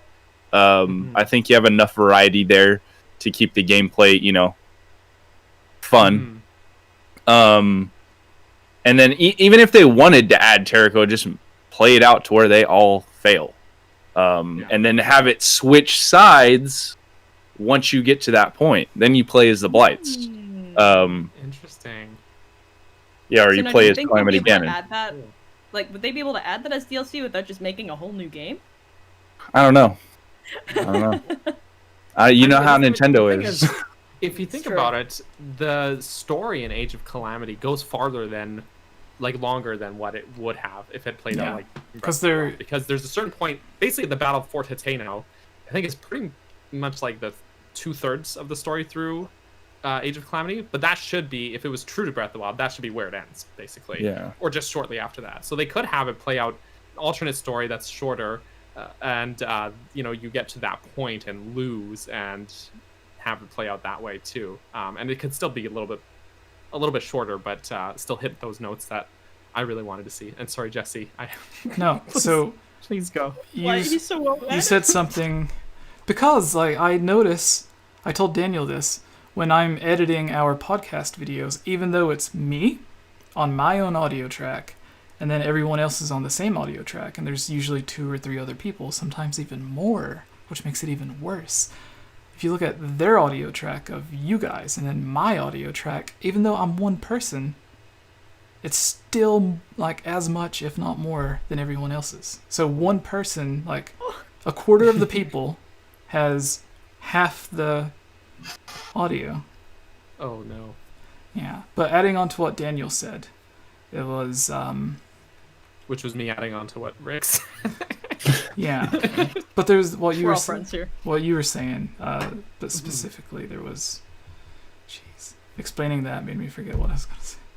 Oh no, I'm sorry. So okay, finish what you were saying really quick, because maybe it'll jog my memory. I think that was about it. It was just, yeah, they could still have a short campaign and just not be as long as the whole story of Age of Calamity, but still hit all those notes that we were wanting to see. Yeah. So Yeah. in Age of Calamity, you guys mentioned that there's more that they're doing than what they originally did in Breath of the Wild's past, because they know something's going to happen and they know exactly what's going to happen, so they have more of an idea of, if they can't, what's going to happen, like the stakes, everything that's at risk, and what they need to do to stop it. So they're being a lot more active in Age of Calamity. Otherwise, Age of Calamity would have been, if you look in the back of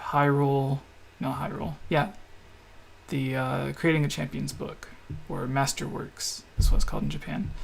I almost said Hyrule Historia, but if you look at the back of it, there's the detailed map that's like, when Zelda started her adventure, this is the exact path that she took. Right. And then you can see like where Daruk splits off and where Rivali splits off, and like you can see like the directions they go. Like you can see them go up to like Fort Hiteno to make that last stand or whatever. And like in Breath of the Wild or Age of Calamity, where you're out actively doing something, and it also has Astor, who's actively trying to stop you from changing things. So him getting involved also added a lot more stuff for the game to do, because if it were not for him, then I'm sorry everyone that loves him, but Koga and the Yiga are so lazy.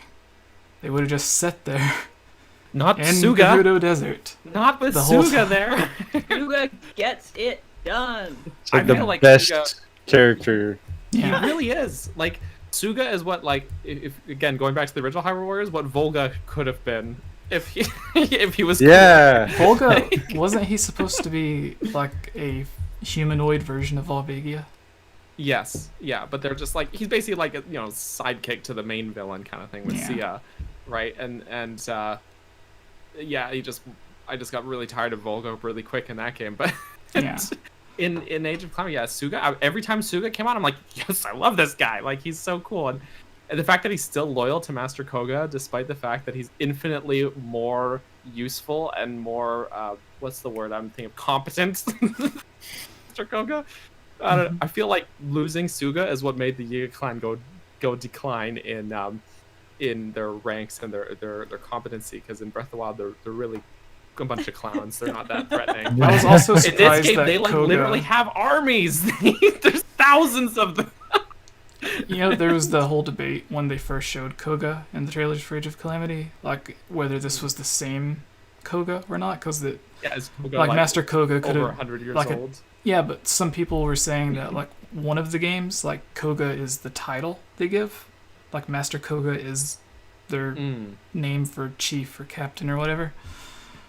And then there was the other people that was arguing, no, Yeah. Koga is his name, and then so like It's never explained, but Yeah. I think the whole idea that maybe Koga's the surname, I think that's one I've heard that I think is like a little more legit, because even in Breath of the Wild, when Koga's trying to pull off some of his techniques, he says that it's been passed down through his family or something Yeah. along those lines.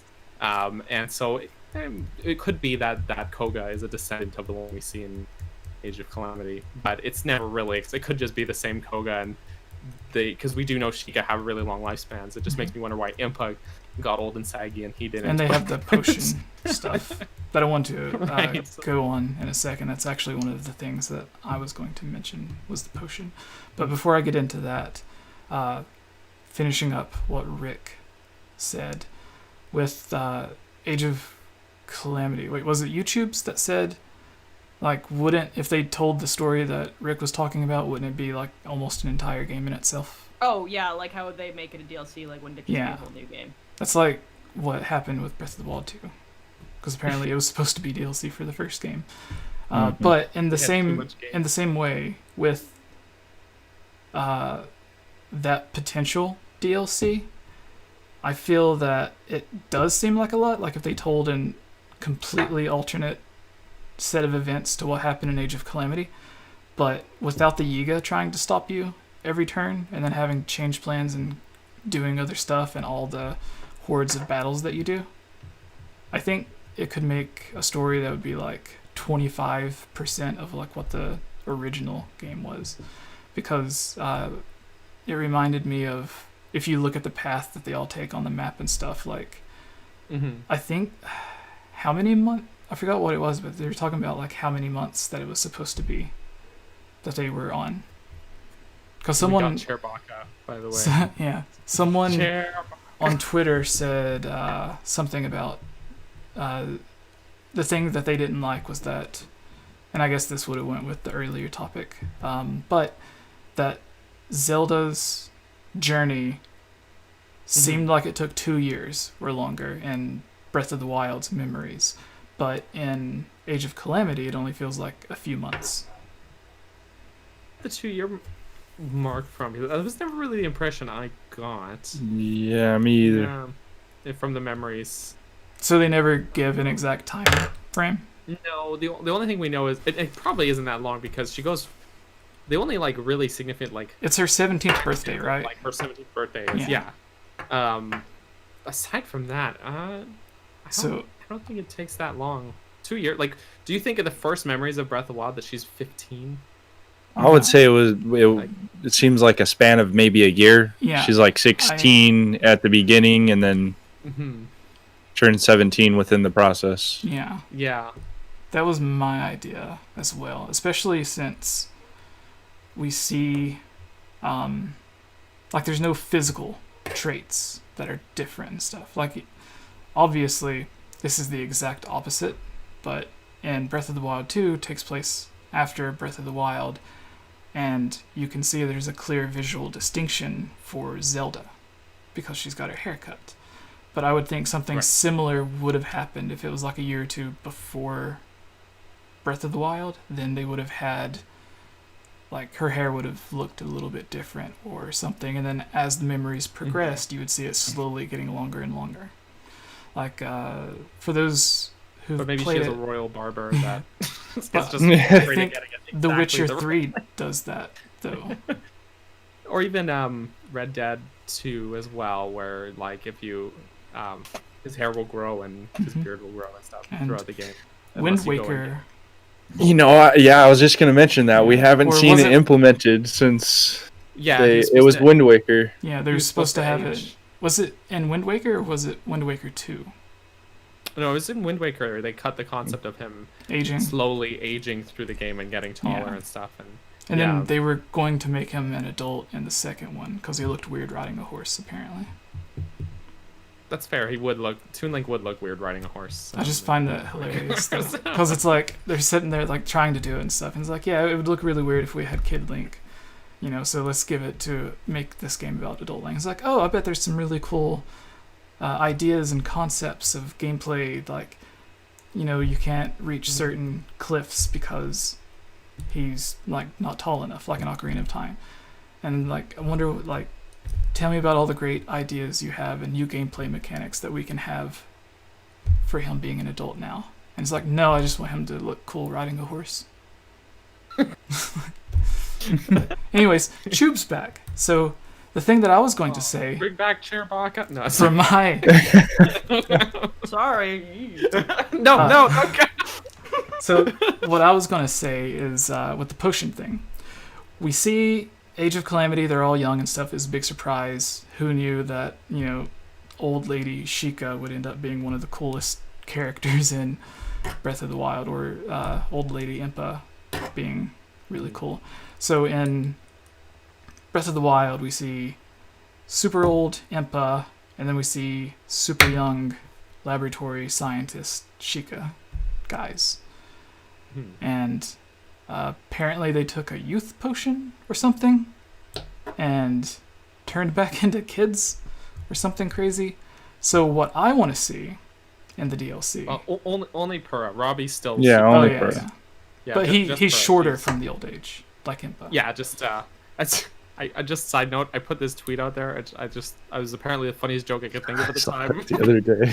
So you either die a tall person or live long enough to see yourself become a short person.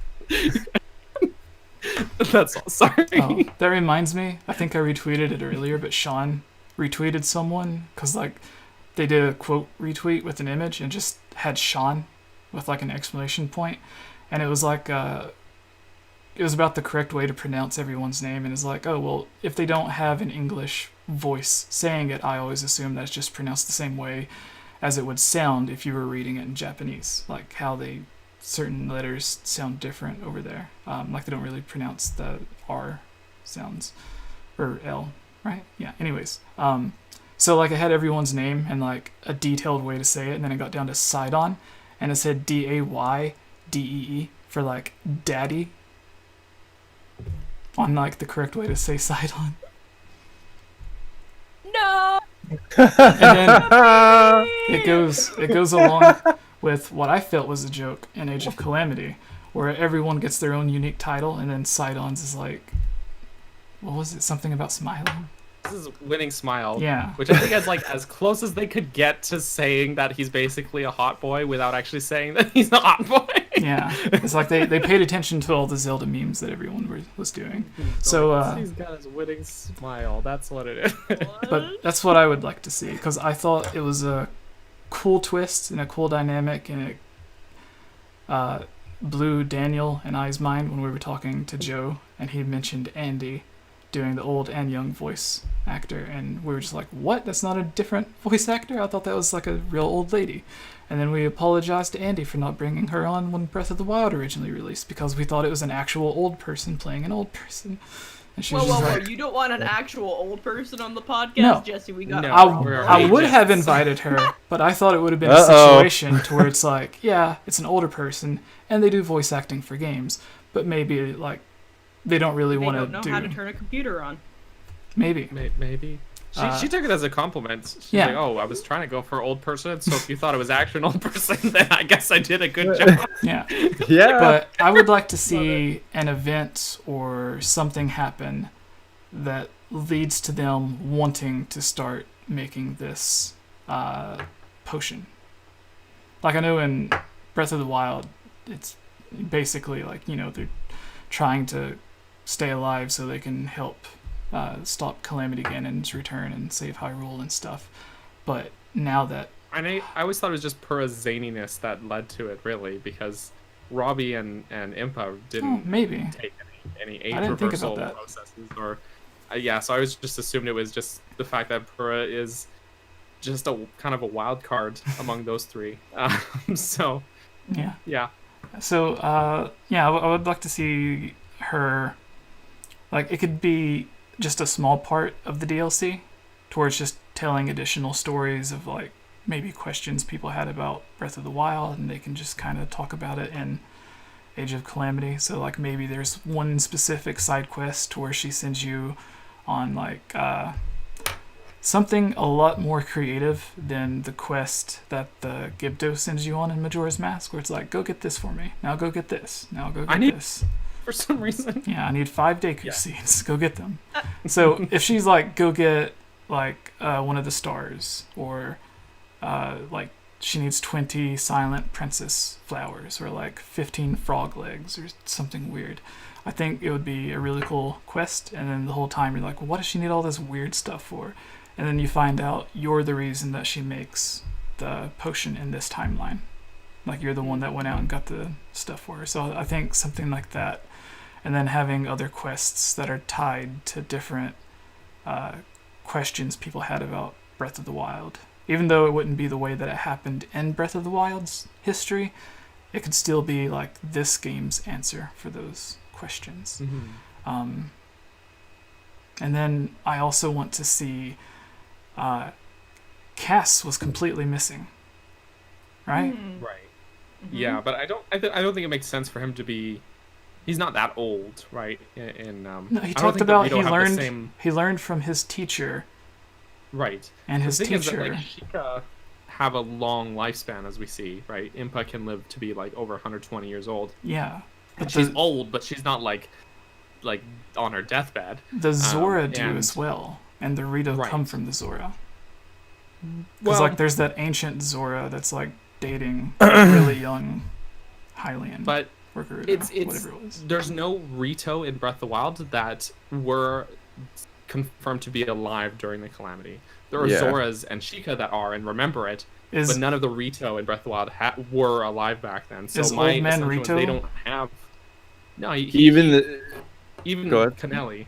Yeah, Yeah, Yeah, I was gonna say he even the Rito Elder is like can't even believe if he was around 100 years ago, he would know that Link is actually Link and wouldn't think that he's a descendant because Yeah. he's like under the impression, oh well, if we don't live that long, how the heck could this Hylian live that long? Yeah, exactly. And so there's never really any evidence to show that the Rito have that same longevity that for some reason the Zora and the Sheikah do. It seems that Hylians, Gorons, like even the Gorons, same thing. There's none of them around that were alive during the Calamity. So it just seems like it's just those two races that just live a really long time. that sucks. So it's otherwise they would recognize Link because the Zoras do, tons of them do. Like Yeah. almost all the adult And ones they're are like, super oh, racist. it's Link. The really They old hate ones Link. are, but like the middle-aged ones were like, oh, I was a kid when you were around. Hey, it's Yeah. Link. I remember you. So it's like man. real life. Stupid Hylian. and the really old ones are like, get off my pond. And so instead of lawn, I don't know. Anyway, so yeah, it's one of those weird things, but So to does anyone have any? Did everyone go? Yeah. I think so. Yeah. Yeah, we 'Cause went and then we piggybacked off of the other person, and then we piggybacked off of the other person, and then Alright. someone else went and we did the same thing again. Well, there we go, everyone. Those were the ideas or concepts that we would like to see implemented into Age of Calamity, Hyrule Warriors DLC. I keep wanting to say Breath of the Wild, but it's not a Breath of the Wild game. So, let us know in the comments below what you would personally like to see as DLC, whether it's certain characters, like them introducing Cass's teacher, since apparently he wasn't around back then, Right. which is one of the characters I was looking forward to playing because he looks like a giant version of the Fruit Loop bird. Right. So, And Sam? yeah. Yeah. So, to before we head off into the unknown world that is Canada and California for Rick, what is some questions that we have for the mailbag? We can quickly do one each. One each. Good. And My if, roommate is making shortbread downstairs, and they smell great. That's what I came up and was eating. And Cool. everyone in the chat, if you start putting your questions in, then we will try to answer a couple of them. And if we don't answer them, then I will try to copy and paste them into our Zelda mailbag so we can have them for next week. See. And that goes for Nice. everyone watching the recorded version as well. Yes, Choops. Do you got a question? Yeah, I picked a question. Do you want me to go? See. Yeah, alright. This one comes from Jake James Lugo, one of our friends. Yeah. And fellow content creators. He asked, not Zelda related, on Twitter, who is the current top tier Pokemon in the Gamescast crew, and why will it always be Squirtle? Hashtag Squirtle Squad. And my response to my. that is, you're wrong, it's Gengar. Next. Gengar. I love Gengar. Gengar. Gengar is him. kind of cool. What? I said Gengar is kind of cool. Right? He's so cool. Why? Come on. And then Mega You're Gengar. I have a very soft spot for grass type Pokemon. My Mm-hmm. wife thinks it's wild. She's like, why? Because that's all you eat. but If I grass type Pokemon were real, Daniel would be eating Bulbasaurs all the time. like eating Bulbasaurs. Because they're plants. That goes against the vegetarian ways. No, they're not plants. plants. They're plant type. They're plant type. Yeah, but they're still like You'd, creatures. like- Yeah, but You like would some of them probably have like eat, fruit like, and the stuff. bulb on Bulbasaur, but Yeah. not actually Bulbasaur. It's still Bulbasaur if you eat the Assuming grass that that's part growing of on its Bulbasaur No, back. they're like you're like. But if you ate the bulb on Bulbasaur, would Bulbasaur die? Like putting out just the be flame on Sora. It'd Charmander. be like It'd be weird. It'd be Rick's asking the real question. It would be like weird lettuce, to where like you like cut it or chop it It's into more like smaller cabbage. pieces for your salad, but it's like there would be blood, right? Oh. There would be blood coming from the No, leaves. No, it wouldn't Okay. kill it if you got rid of it, because he shoots out the. You're putting the bad razor thoughts in leaves. all of our heads. He shoots out razor leaves, so they do come off. Jesse, what's your favorite Pokemon? And not to eat. So one playthrough of Pokemon I cheated, and Oh no. I started out with like a bunch of Mews, because they're like Ditto, Bunch? because they can transform. It's like the only Pokemon aside from Ditto that can transform. But Mew also gets his own attack. So if the person you're battling doesn't have a cool Pokemon that you can transform into, then you still have your own really good moves. And I see. yeah, so I guess I would say Mew for now. Mew's also a solid choice. A strong choice, but a solid choice. Daniel? I really like. This is lame answer, but I've always been a big fan of the evolutions. Okay, yeah. Just because I like the idea of different sort of branches, like they're not just tied to one type. Yeah. I don't know. So I'm a big EV fan, especially Jolteon as well. I like electric, so I'm lame. No, that's cool. I'm looking at Rick's collection trying to figure out it's either Pikachu or Charmander, and I'm not sure which one. I'm getting the Charmander vibe from It's like No, the well, EV I mean, out of the triplets. starters, yeah. Okay. But no, my top tier is actually Torkoal. Okay. Torkoal. Yeah, I have a method to like give the turtle. I call it giving the turtle the broom. I stole it from somebody else. I can't remember who it was, but whoever created that method is an absolute god, because you can use Shell Smash to power up Torkoal, and then switch him out with another character, giving him a stat bonus, and then he becomes super fast. A lot of defense, a lot of attack. I don't know. Rick has thought this out way more than I have.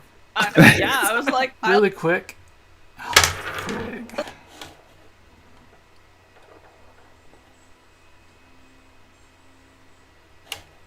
I've gotta love the purple round boy. um, actually, you know what? In Sword and Shield, I really liked Dreadnought as well. And I named him Chomper, because he has a big chomper. But Isn't that Land I Before like Time? that he was kind of a ground and water type. I thought that was an interesting type combo, because I can't think of any other time I've seen that Yeah. those two together. Similarly, there's only one other Pokemon that has fire and water typing. It's like a weird volcano Pokemon.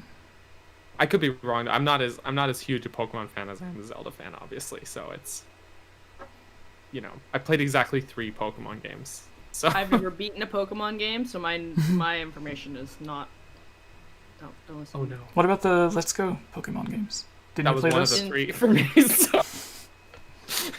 Not counting Pokemon Go, but like I did, I've Sun and Moon, and the Let's Go and Sword and Shield. So that's it for me. Yeah, my biggest black mark as lame. an ex-Nintendo employee is that they had provided me 4 different Pokemon games, and I didn't beat any of them. Oh, no. Oh, My wife has Yeah. Silver. which Did you at least she get the likes. starter Pokemon in each of them? I think so. I was there for X and Y, Sun and Moon, Let's Go, and also Sword and Shield. Nice. Alright, was that everyone? Yeah. Daniel, yeah. question 2. Next question. Next question. Actually, you know what I'm gonna do?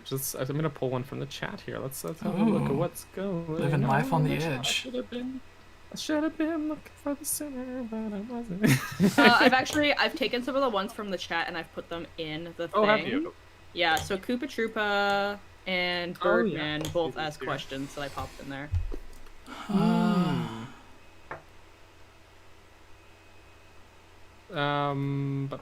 That's okay. Kind of. Okay. I want to tackle Koopa Troopa's question here, and this is big spoiler time for everybody, as if we haven't already. We have done a lot of spoilers already, but Koopa Troopa asked, "I have a question about Age of Calamity. In the end, where they all win against Ganon, don't they lose?" And that's kind of how Breath of the Wild all started. So yes, Age of Calamity does not strictly follow the story of 100 years before Breath of the Wild. It's almost like a what if scenario. I like to boy think of it as changes like everything. yes, Agi changes it all. So it's not truly the story 100 years before Breath of the Wild, but it kind of starts that way. But the way I like to think of it, because there's people like saying like it's not canon, and if it is, I quit, and things like that. But or people were really mad about it. But I like to think of the debate of its canonicity. I'm making up words now. Is the same as if you're playing Twilight Princess. Are you asking yourself, is Wind Waker canon? Because it's a split timeline, right? Or that weird timeline you go to when you go to the Temple of Right. Time and it's all frozen. So it'd be like asking, like, well, playing Twilight Princess and being like, how does this make any sense? Because in Phantom Hourglass, the story was different before that. Or And the it's just that the timeline split, so they kind of run parallel to each other. But Dragon Break and Skyward Sword. sure, yeah, but it's in a case where this isn't really a Dragon Break in that it connects to Breath of the Wild. It's just that the egg did time travel and that caused a split. So they're parallel events. So the event 100 years before Breath of the Wild, which if you really want to follow more closely, I suggest reading Creating a Champion because it's a really great book. But if Wild Horse. Wild Sorry, Horse. it's just been a while since I've seen her Sorry, use she's her name. great. That's true. She's wonderful as well. So it's not a one-to-one story, but it's a cool kind of still explore. It's still cool to be able to explore the world at that time, because at the very least the world, and we see all the villages and stuff like that. That's how it would have been 100 years before Breath of the Wild. So yes. I don't know if anyone else has any further thoughts or wants to try explaining that better than I just did. No, so like the way I look at it is, so the whole portal thing starts happening when Zelda uses the Triforce or whatever. When she's like trying to stop Ganon, then the Triforce shows up. And my thought is that since it gives you the wish, it grants the wish of whatever it is that your heart desires the most, or whatever weird way it's described in different Zelda games. And my thought was that going back in time was the way that it ended up saving Hyrule. It just wasn't her Hyrule. So like her doing that and using the power of Hylia and the Triforce is what kind of like forced Egg Boy to wake up and go through time and save everyone. Interesting. Yeah. And then maybe it wouldn't help the future, but it would create a world where there was peace in Hyrule again. And, because by that point, everyone's already dead anyways, right?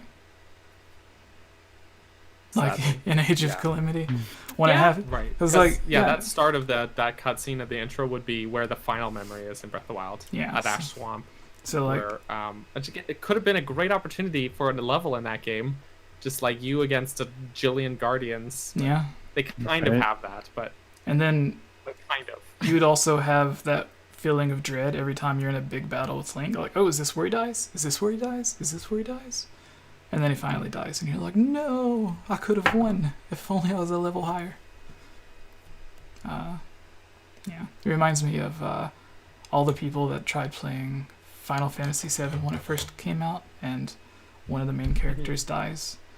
And there's always that one kid that would make up a lie. It's like, no, if you get her level really high enough, Sephiroth can't kill her. It's like, no, it's the story. There would be no game without that. Yep. Like, yeah. But anyways, I really like that. And that's the way that I started looking at it, was just that it was a split that was ended up being caused by her using the Triforce.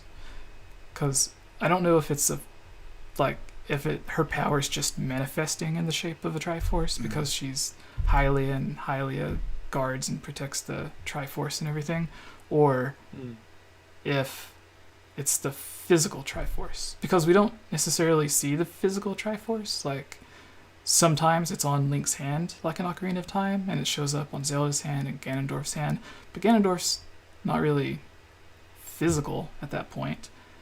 Link doesn't have it on his hand, and there's been Links before that didn't have it. Like, the whole point of the Triforce quest in Wind Waker was that Link didn't, like he wasn't born the hero. Like he had to prove himself by finding, like he literally had to go and find the different pieces to put the Triforce together.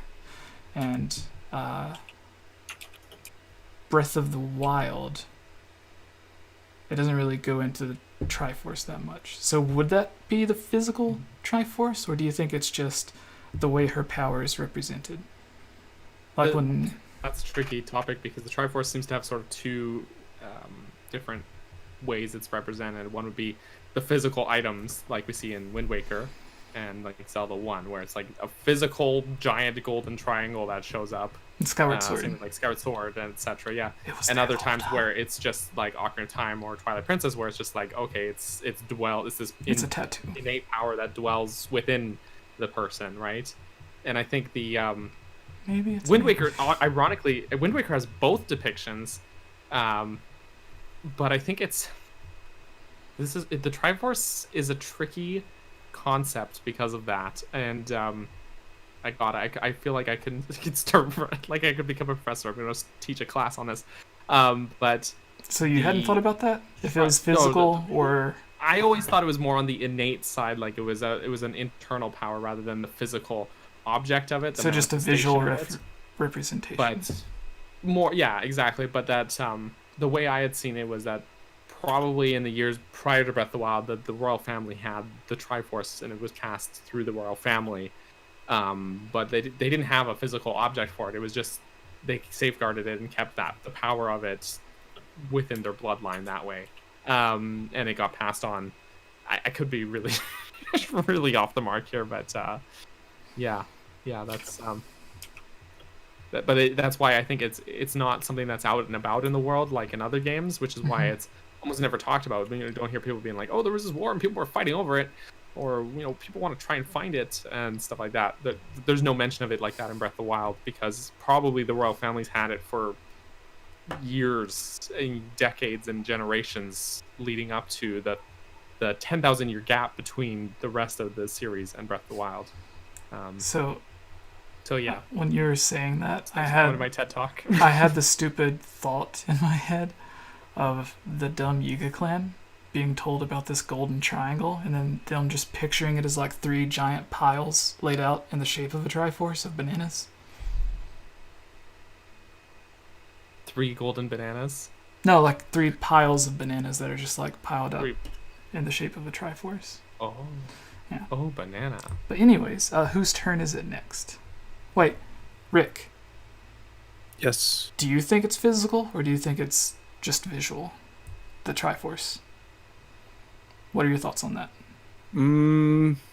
What, like,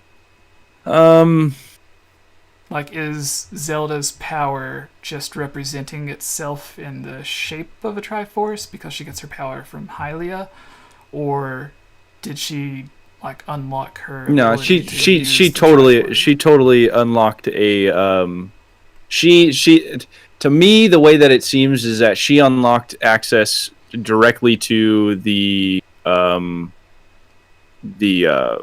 the Triforce resides at the time. So if that's the spirit realm, whatever, then I would think that that's where the Triforce is locked down at the moment, because we all know that it is an actual physical object. So, she's. I would think the best way to keep it secure is keep it in there and then have a way of access from one of the royal bloodline, which would be Zelda. I mean, keep it away from Ganondorf, whatever. That would be the best way to get it done. That's and not have any access. Like the Master Sword and its pedestal right there is, as we all know, with Ocarina of Time, that was a bad design in and of itself. Just let this tree that can't move or do anything protect the sword. Yeah.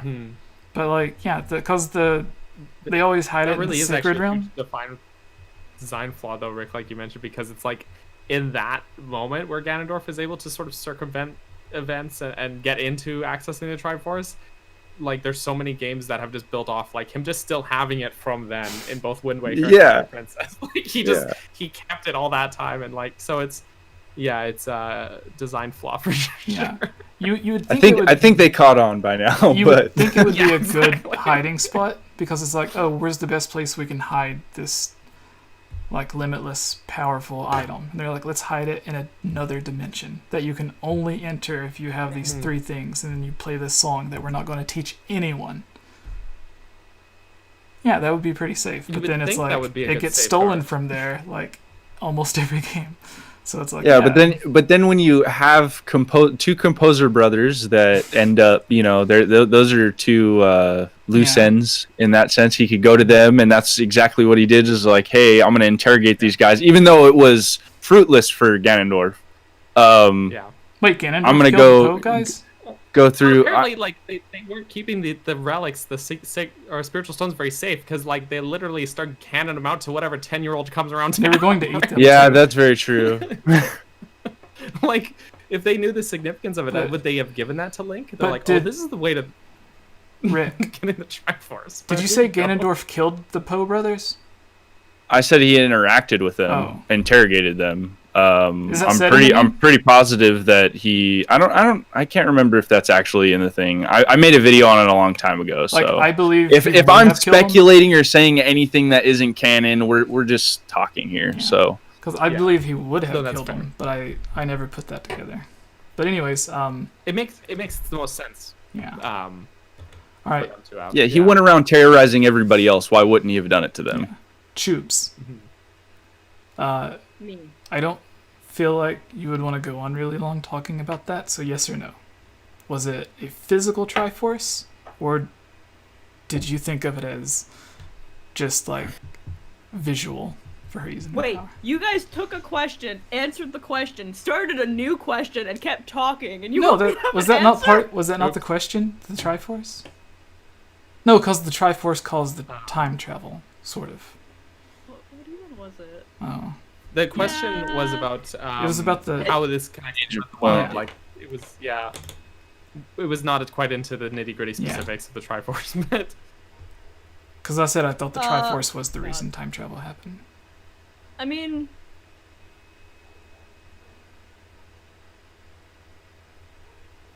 no. I don't have any big thoughts on this right now. I can't give you a yes or no. I liked this question, and we kind of talked about it earlier when we talked about stuff that we liked or didn't like from the game. So I think it was Birdman asked it in the live chat.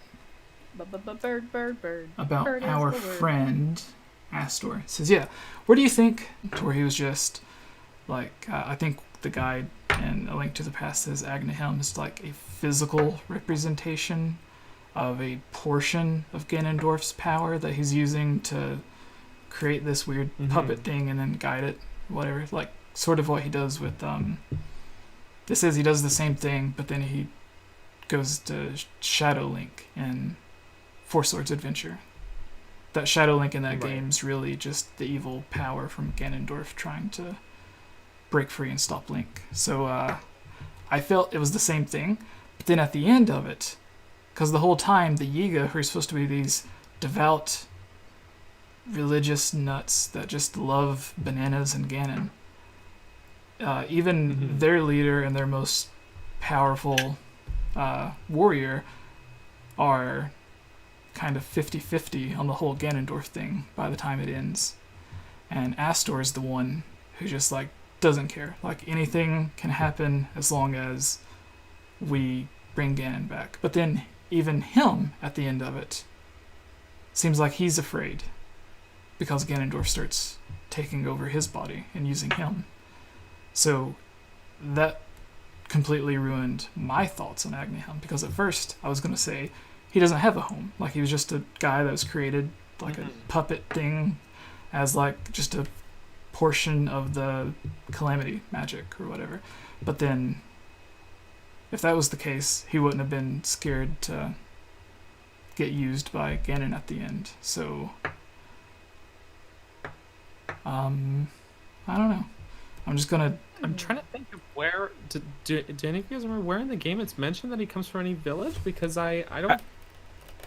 I think it's in like a little snippet, like in a loading section. They also explain like the timeline thing too. It says like a split world or a fractured world. And then it will describe that Terraco going into the past, splintered the timeline. I think it's something like that. where it's mentioned that he came from some town in Hyrule. I'm not 100%, but I believe that's where that's coming from. That seems like some real pertinent information to just chuck in a loading screen, but alright. Yeah, they do that kind of stuff. The runes, I think the Sheikah runes being usable by everybody is that's explained in the loading screen as well, being like, oh, Tarako allows them to do that. It's like such a like throwaway thing. I would say if I had to pick a village, I want to say Kakariko, because I always got the impression he was some kind of Sheikah defector. And the reason he has the Gerudo symbol is because he just worships Ganondorf, and Ganondorf used to be a Gerudo. So but he definitely doesn't seem like a Gerudo himself, so it's all wishy-washy, though. It's in the gallery. I tried looking it up, and I couldn't find any websites in like the 10 seconds that I did that very strenuous, detailed research. But I did see something that made me remember. In Hyrule, not Hyrule Historia, the Breath of the Wild book. I forgot. I keep forgetting the name. Creating Champion? Yes, I keep wanting to say Masterworks because that's what I first learned it as. And then like a year later, when they made the English version, they changed it to Creating a Champion. So in it talks about a fortune teller that like tries to manipulate the royal family and then ends up getting kicked out or something like that. And that's never mentioned in the game. So first, but even in that book, it basically says we don't really know. It's a theory that they did that, right? But so it could be based off of that because he's like a fortune teller person in the game, and just like the Yiga were like bad Sheikah that broke off, it would make sense that they would also have, if there was like a bad fortune teller that got kicked out of the royal family's place, then it would make sense for, two people that don't like the royal family and want the bad guy to win would kind of work together. So, with that, I would say, like almost anyone that would have an important role with the castle, that he probably lived in the castle. Like most of the soldiers probably lived in the castle. Right. Or around Castletown at least. Because if he was that important to where like the king, who apparently hates magic and Sheikah tech and everything, which this could be why he hates the Sheikah tech, is like he just, it's like he followed every word from this one guy and then found out, oh, he's trying to bring back Ganon, not help me.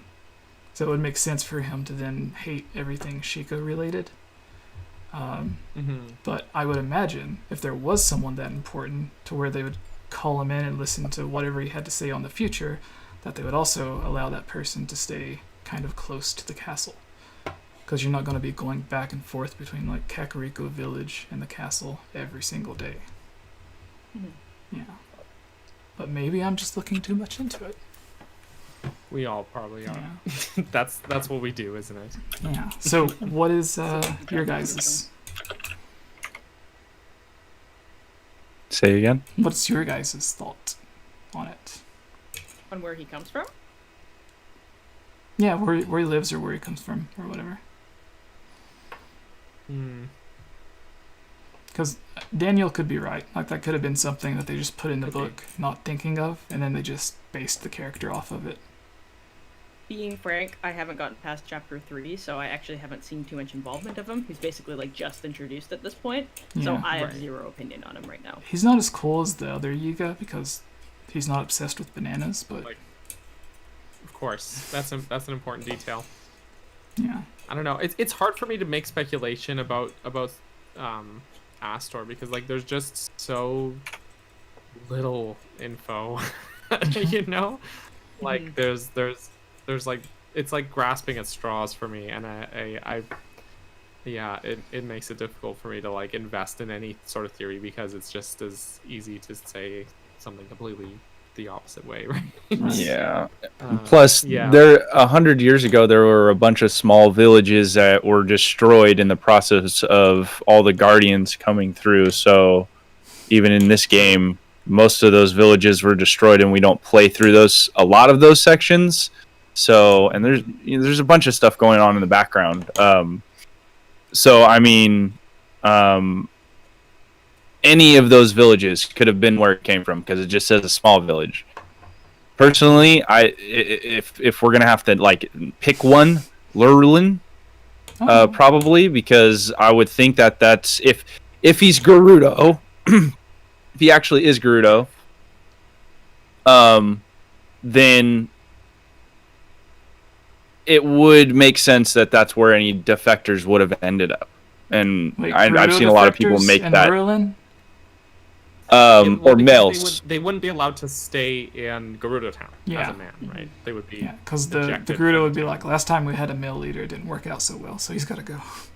Yeah, I could see just like with what is it? Was it Terrytown? Mm-hmm. Where we see that the Gerudo females go out and pick male Hylians.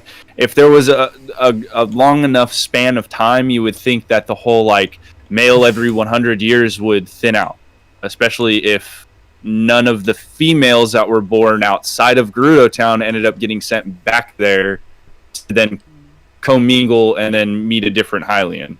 So That's true. I mean, Also, all that your would thing thin was, out. like, I feel like that's something people really latch onto. Like it's every 100 years is a male born. That's something that was, like a total like thing, like side note in Ocarina of Time from like a gossip stone. Exactly. That says that, but then in Breath of the Wild, all they say about it is it's extremely rare for a male to be born among the Gerudo. But there's no aside from that side note, it could have just been like an approximation even, or like it's so rare you only really see it every 100 years or so. Like it could have been one of those approximation things, not like such a firm. Yeah. Boom. Oh. Nintendo. Someone who's pregnant right now. Nintendo like, likes to use Yeah. like 100 years as like a time frame. Like this game. And not had all of them are going hundreds to be years before Ganondorf this. either. Yeah. Exactly. Oh, God, so could it's, you it's hard imagine? to... So, what was it? Yeah. I love how everyone's ideas and theories on Age of Calamity was like, oh, they're going to go in depth on that ancient warrior tribe. What were they called again? The Zonai? Yeah, the Zonai. Zonai. Everyone thought it was Yeah, going to be I about don't see Zonai, and there's how- like nothing about Zonai in Age of Calamity. That doesn't make sense though, like that people would think that ahead of time, because the Zonai stuff, like all their ruins, the implication in Breath of the Wild is that stuff was long before 100 years ago. Yeah, like We're talking 1,000 years back. yeah. Um, My thought was that was a tribe yeah. that would have been wiped out in the first fight against Ganon 10,000 years ago, because that would be long enough for it to be ancient. But anyways, maybe. another question. I think We is it can, Rick that gets the last Yeah, it's- question? yeah. Yeah. It would Yes. be me, I think. Final So question, Rick. I'm gonna go with Fry Guy's question. oh, I know. Which actor do you want to voice Ganondorf from Breath of the Wild 2? I've seen this on Twitter. So I've got two of these. I would like to see, and this is if all of the stars could align, either Mark Hamill or Ron Perlman. So I would love to see Ron Perlman Ron voice Ganondorf. Perlman, I remember seeing him on a bunch of people's casting for Ganondorf, like in a live-action movie. Okay. He's got a real Ganon face about him. I I see it. He's got a real. Man looks like He's got a real Hellboy face about him. Yeah, really. That's true. No, That's true. Something about him just speaks demon. No, so I love that the joke question that we started it with, the whole podcast, was what we ended up ending it with. Of course.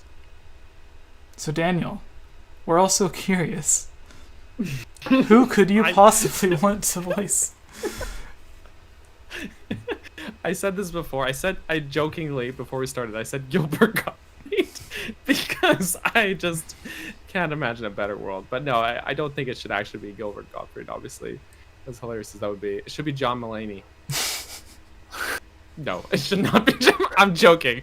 I actually think it would be really cool if it was like an unknown actor who got to like step into the role. Like you see so many games right now this is like a weird cop-out answer. I'm so sorry, but you see a lot of games right now where they bring in like a celebrity actor. We even saw like at the Game Awards, they're like this whole game. They're like, this is the Vin Diesel show, everybody. And I feel like a lot of games lately have kind of been using that as a crutch to bring in like a celebrity to like promote the game and like be a central part of the game, right? And so I just really think if we had to pick a voice actor for Ganondorf, like just let it be some awesome fans breakout role that he's so excited to be a part of, rather than phoning in a celebrity performance. That's just me. Either that or Gilbert Gottfried. I just feel like it would be, no matter who it was, they would end up having a deep voice like how the Deku Tree. But even Sean doesn't have that deep of a natural voice, because like when he's playing Rivali and Tiba, it's like it sounds like two completely different characters. So yeah. So I'm over here really excited. Yes. I have. Yes. I have. Okay. Okay. So tell us about Adam Daniel's Sandler's funny note- voice. On Daniel's note of not picking someone that's famous, Mm-hmm. someone that doesn't already have that Hollywood, zazz. Mm-hmm. Don't know if this person's a fan. You guys probably won't know of him, but he is Corp's husband, and he plays lots of Among Us with offline TV. So there's like Lily Pichu, Pokimane, Valkyrie.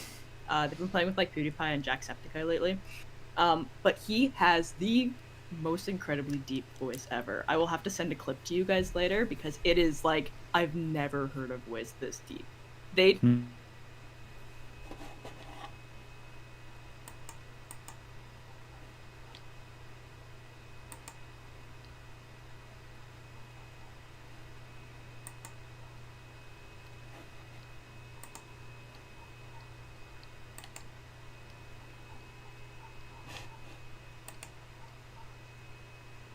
What happened? Sorry, everybody.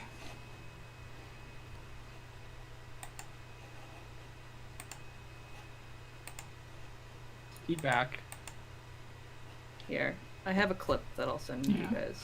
So when you said corpse husband, right? Yeah. I was thinking of the husband from Of a corpse? The Corpse Bride. Corpse Bride, the movie. Yeah. No, not that one. I was like, I could see that guy, but I think he is a professional voice actor because he was in a big movie.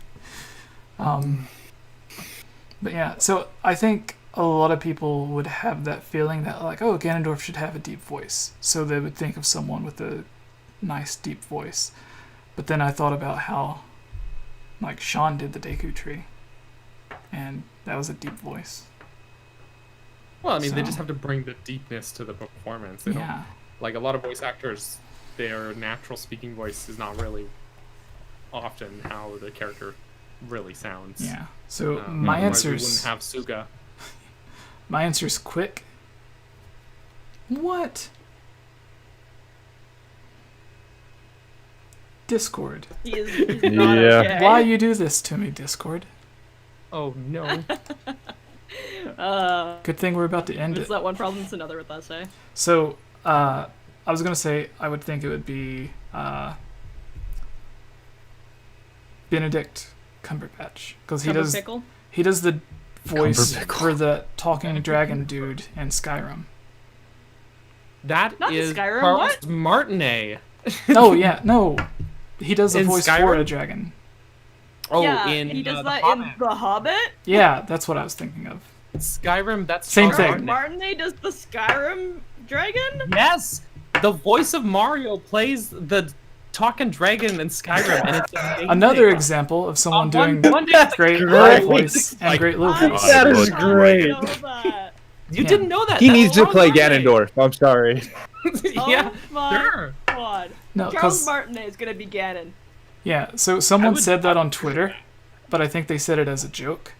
But then it reminded me that he voiced like a deep talking dragon before, and I was like, I know that's a joke answer, but I like it. But I love him. I pick the other dragon dude. The other Cumber dragon pickle. dude. Yeah. Benefit Guy with cucumber. the face. Has You anyone have a not problem went? with Cumber Pickle as the name that you want to say cucumber instead? I do. Oh no. I started calling laughed too Canada hard, but I Canada, unplugged. so I unplugged my headphones by laughing too hard. All right. So has anyone not answered the final question? No? Nope. All right. In that case, everyone, thank you for watching. And our guest of today, Rick. Where can people Yeah, find... Rick, thanks for hanging out for so long. Yeah. Where can people find more of you? Thank you guys for having me.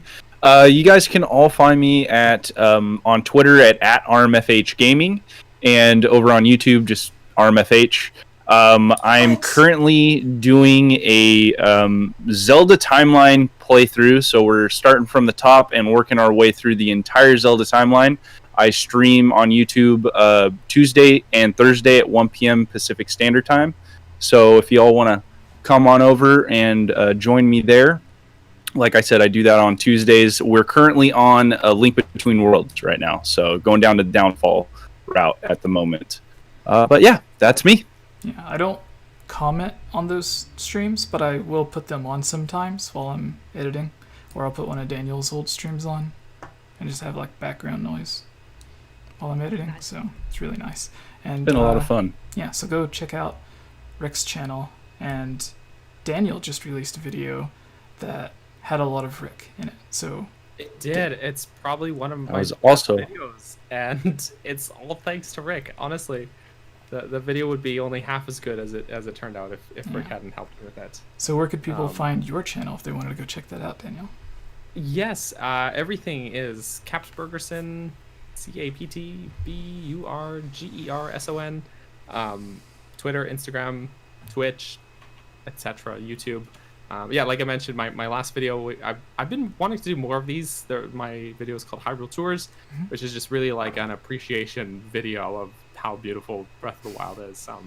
But I do other videos occasionally as well about just like random stuff or just crapping on theories or sometimes making theories and stuff like that. But we have a lot of fun, and I do stream on Twitch every Tuesday and Wednesday, 10 a.m. Pacific time as well.